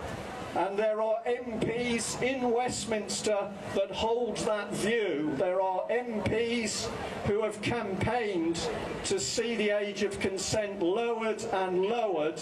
There are MPs who in their younger days wanted to liberalise pornographic pictures of children. If you'd like to know which MPs we're talking about, get on to the UK column, have a look at this newspaper, and you'll start to understand what's really happening, particularly this edition. Now, one final point I'd like to mention is the use of psychiatrists. If there's any of you in the audience who used to live in East Germany or the Soviet Union, Bulgaria, Romania, you would know that the state used the psychiatric system in order to brand people who stood up against the state, to brand them as mentally ill. If you dare challenge the government in the Soviet Union, you were very quickly locked up in a mental institute. Are you aware of the Fixated Threat Assessment Centre, FTAC? If you've never heard about it, you need to go and research it, because a mixture of policemen and psychiatrists with nobody else can knock on your door and section you. And if you think it can't happen, it's already happening. It's happening to hundreds of people in this wonderful democracy we have at the moment in Britain. There's another organisation you need to know about. There are 84 of them spread across the country, and they go under the name of MAPPA, M-A-P-P-A. In each area, anybody who is designated a troublemaker, and that includes the likes of me and any one of you who dares campaign, particularly on dangerous subjects for the government, you are reported within a system, and they clock up points until they consider you such a risk that you need the assistance of mental health. This is real. It is the same system that was used in East Germany and the other communist country, and it is now being used to suppress whistleblowers in this country today. So for those of you who've come to Trafalgar Square with your children, perhaps you're visiting London or perhaps you're overseas visitors, please do some research to discover what is really going on in Britain. And it is being carried out across the three parties. So don't think this is just some dirty deed of Mr. Cameron and Kenneth Clarke. Don't think it's just the Tories, because you can follow the policy through the Labour Party. Have a look at Tessa Jowell and other people and ask what they've been doing. And if you think that Mr. Clegg is a nice man, we have not seen a single member come forward, with the exception of John Hemming. This is policy being carried out by all three parties, and it is designed to break down the family. It's real, it's accelerating. There is a way of stopping it, and that is to say no, don't give your consent. But first of all, you've got to understand that what these people are campaigning about today is very real. My last warning, if I may, on a nice sunny day, is to tell you, you should look out for a political charity called Common Purpose. Because everywhere we find the political charity Common Purpose, we find nasty things going on, including paedophiles that Common Purpose never did go to the trouble to expose and warn people about. So within every council, within the government, within the NHS, within education, within the military, there is an organisation running a new social agenda. And it is my opinion that their agenda is working towards the breakdown of families. So I am going to end there to say I'm very sad that you should be in this country at the moment, because we do not have justice in Britain. We have criminals running our courts. If you'd like to do something to stop it, it is very easy. It is so easy. All you've got to do is start telling a friend what you have learnt and what you know. The moment millions of people know that these people are committing criminal acts, fraud, corruption, look at Parliament. You can take your rent boy. You can have sex in Westminster. You can fiddle your expenses. These are not good, honest people. These are criminals. And it is going to take us, the people, to rebel lawfully.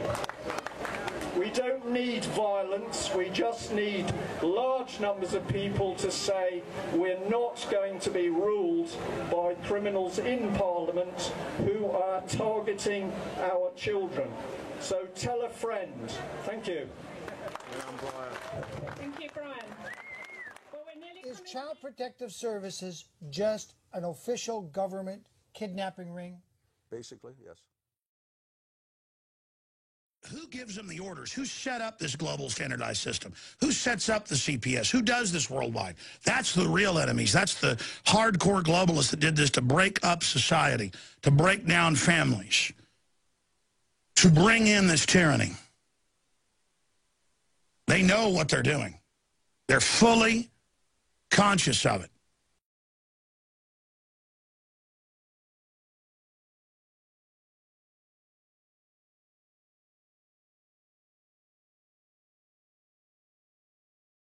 Keith Gregory, are the Masons an avenue that needs to be investigated?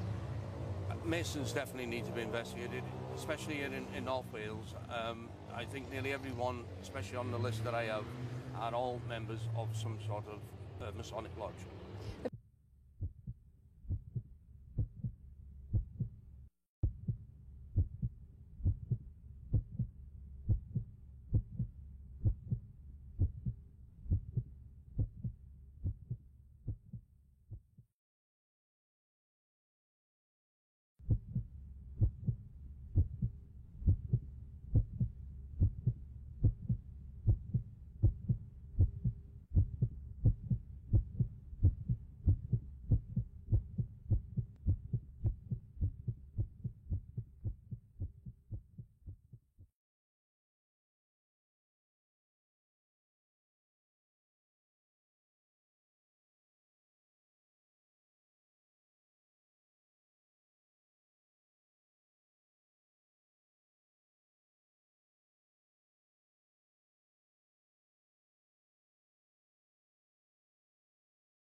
They are all around us, invisible and unsuspected. 3 million members of a secretive society older than the American Republic. What bizarre ceremonies do they perform within their magnificent temples? What is the meaning of their costumes, their symbols, and their make-believe murders? What is the secret? See, that's what they don't want to talk about. There's nothing wrong with secrets. I think it adds a facet of fascination to it. In almost every mysterious and controversial event, from Jack the Ripper to the assassination of John F. Kennedy, you can, if you look hard enough, find Masonic involvement.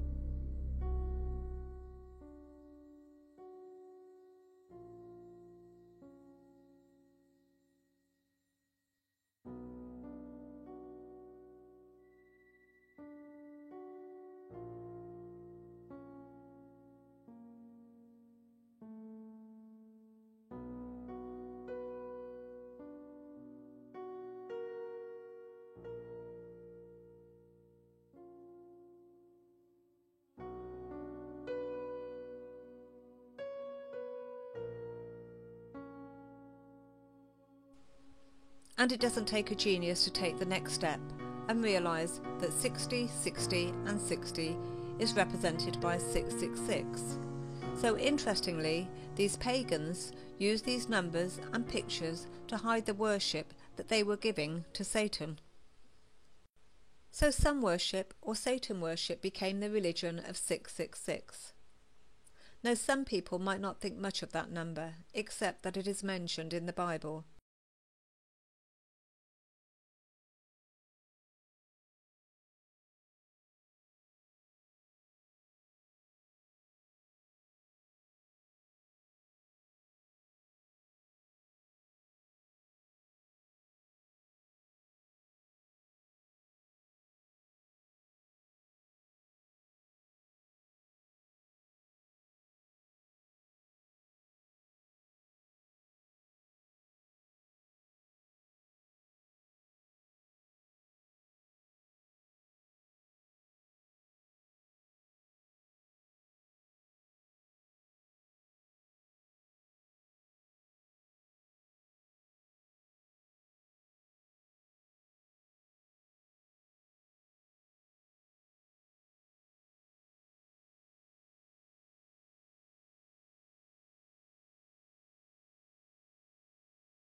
Yeah, Mason Bible, totally demonic. Well, for Masonic use, so they've got alternate definitions of words. But what really shocked me the first time I picked this up, sun god, Ra, Amen, the Father of God, the Creator, published in the Freemason Bible.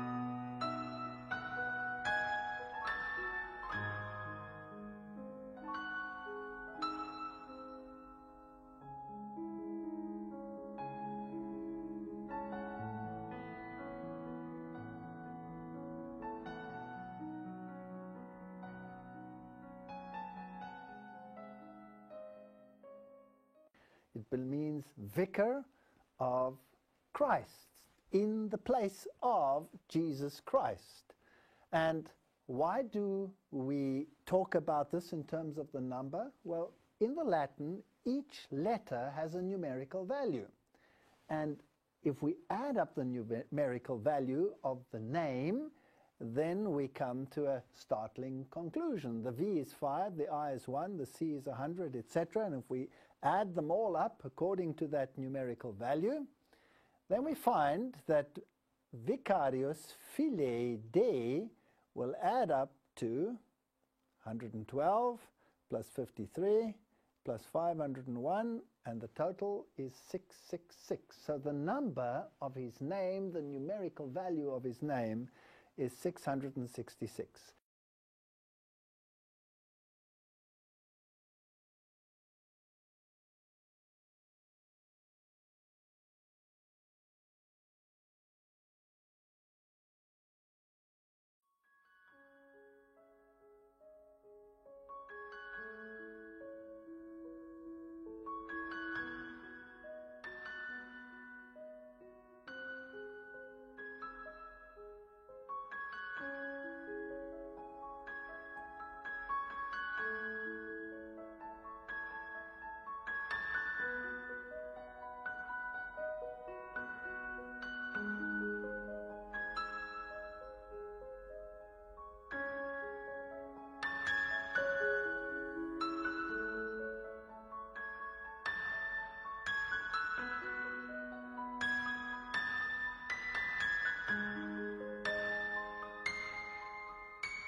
They were taking children out of Boys Town orphanages and foster homes and driving them to Sioux City, Iowa, 184 miles away, placing them in private jets, flying them to Washington, D.C. for sex orgies with Congress and senators and dignitaries. And I've covered that in my intelligence report, by the way. So what does that mean? Well, a guy named Rusty Nelson was taking pictures of them while they were doing this sort of thing. And Rusty would take a picture of them for them, because they kept track of the film, and then he would sneak his own film in, because he figured he'd need insurance down the road, and he was right. And so he had these pictures of these dignitaries who were involved in these nefarious sexual activities. Congressmen, senators, as I said.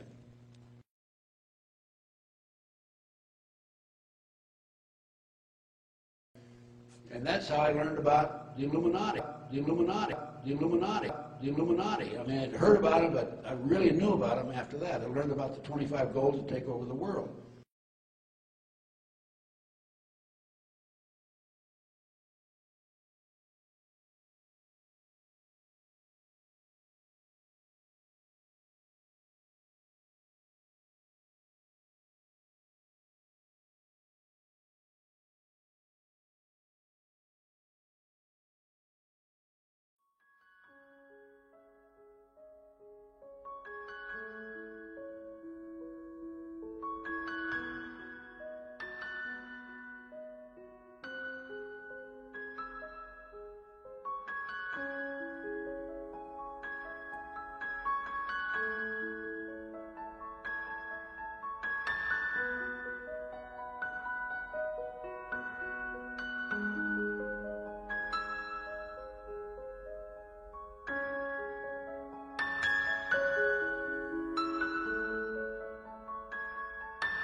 I heard a story about a little 8-year-old boy. His mom had taken him to protect him, and they were found. And I had been underground for 3 years, by the way. The mother and this little boy were found. The little boy was taken to a basement. He was crucified alive. First he was skinned. When they torture the children, it causes a physical reaction of the endomorphins in your body to just increase because of the terror and the pain. So when the Satanists drink the blood, they actually get like a chemical, a high, like a drug high from the blood of a tortured victim. And this little boy was found in the basement dead, with no blood, skinned alive and crucified. This cannot happen to any more children.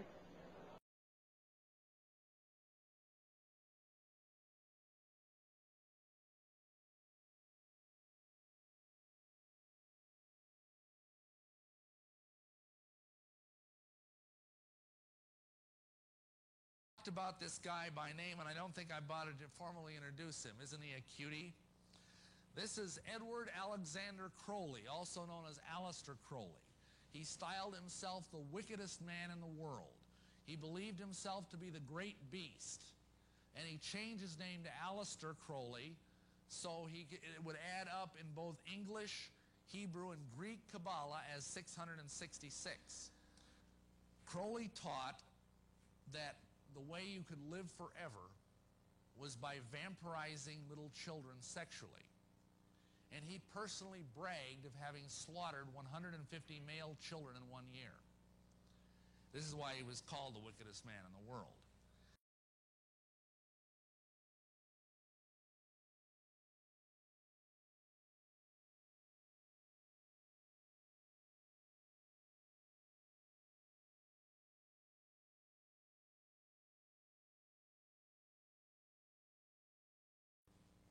Masons believe that they will live forever. They think every time they defile a little child, they steal some of that child's youth. And if you notice, children who are sexually abused do age more rapidly because their innocence has been stolen. What happens then is they believe that they are accessing alternate universes, alternate realities where they can become as gods.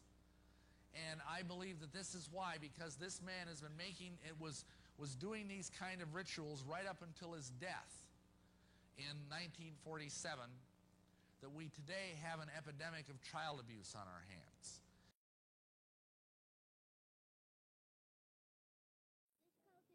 Because the first time whenever we ever done it, Did what? we saw Papa kill a baby, and me and Gabriel done. He's the boss of what? Of the whole thing. Of the what? Boss of what? Of the whole cult. The whole Peter Fowl ring. And what do they do? This cult? They do sex there. They kill babies. Sex to who? They do sex to children. They do it to each other. And what are the babies for? What do you get the babies? The babies, we said the social services to do it, unfortunately. They get the babies from families who can't look after the baby and who don't want the baby. Really? Yes. Social services, I find that difficult to believe. Yes. What's their name?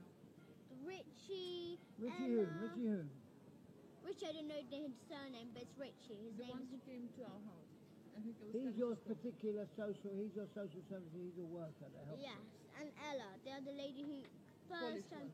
Yes, she came to our house in 47 Holycroft Avenue. One second. And then the social services, they get babies from other families. So like, if the family can't afford a baby, so if they got a baby but they can't look after it or anything like that, so if they get a baby, who do they give the baby to? Do they sell the baby or just give them? They don't just give them, they sell it because they can't really. They sometimes give, but they don't just give it like borrow, like for like a rent. They give it away because sometimes families are poor. So like in Tanger, there are people who had children and they were really poor. They couldn't afford food for them. So if the family's doesn't have money and they get a baby, they sometimes sell it. They eat it, do sex first. How do they eat the baby? Alive? Is the baby alive? No, they inject it to make it go to sleep.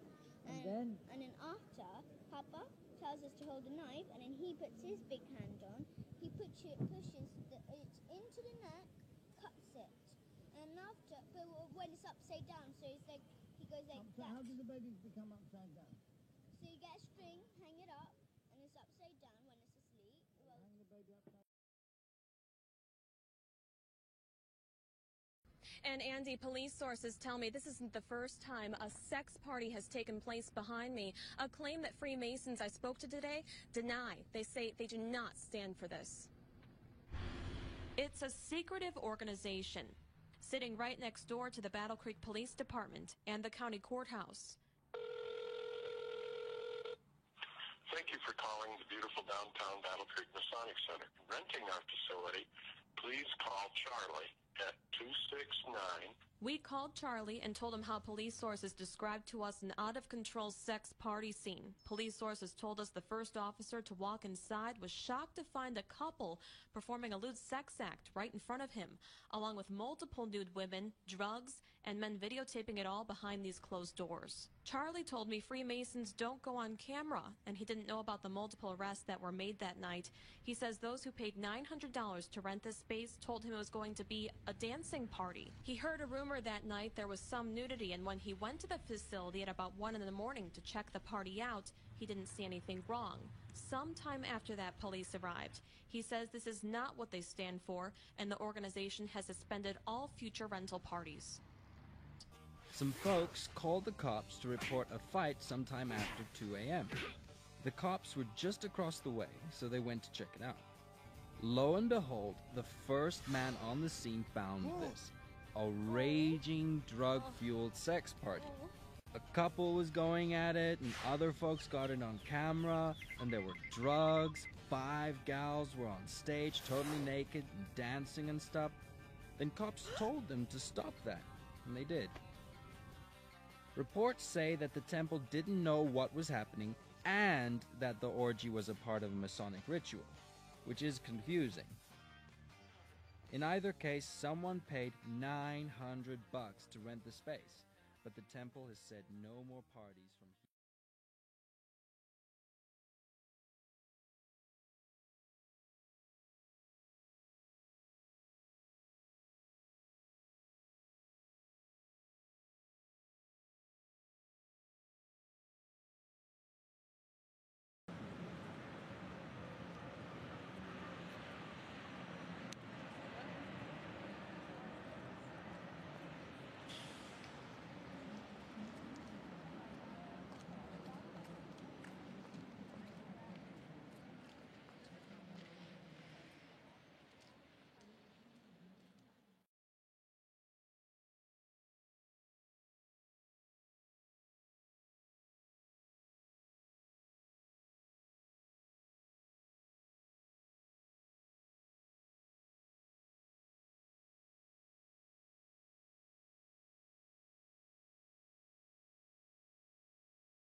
Dette den største markering I Norge noensinne mot barnevernet, og dere bidro.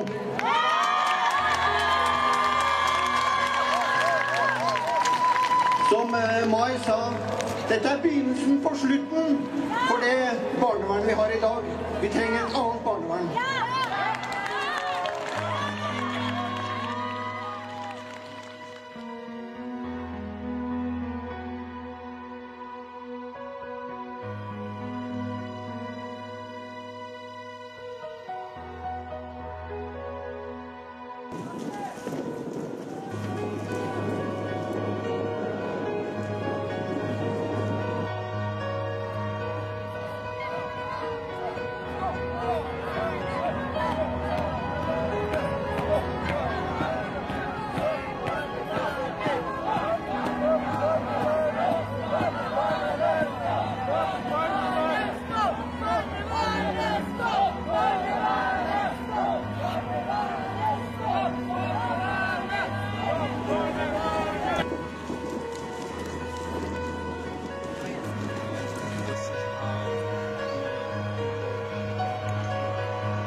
Orlando.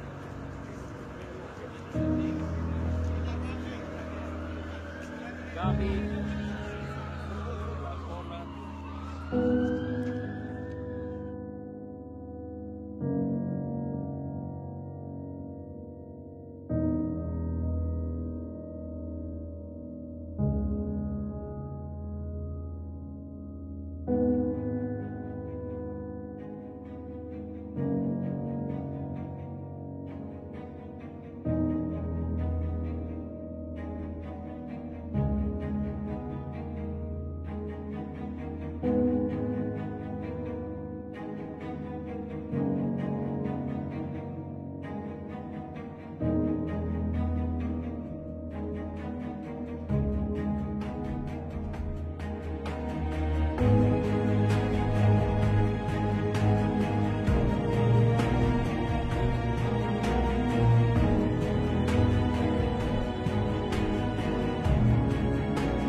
I am the way, the truth, and the life.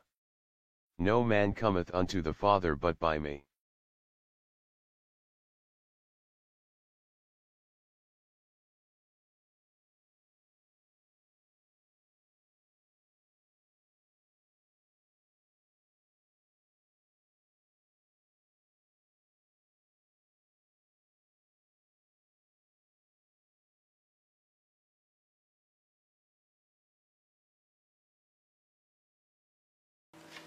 Dette Pernille. Nå skal hun fortelle en hemmelighet hun bar på I 10 år. Utad virker vi som en normal familie med mange ressurser. Begge foreldrene mine hadde høy utdannelse, og pappa jobbet som sjef i barnevernet. Samme år som jeg fylte 14, begynte han å forgripe seg på meg. Dette skjedde ca. 3 ganger i uka, og varte frem til jeg var 18 år.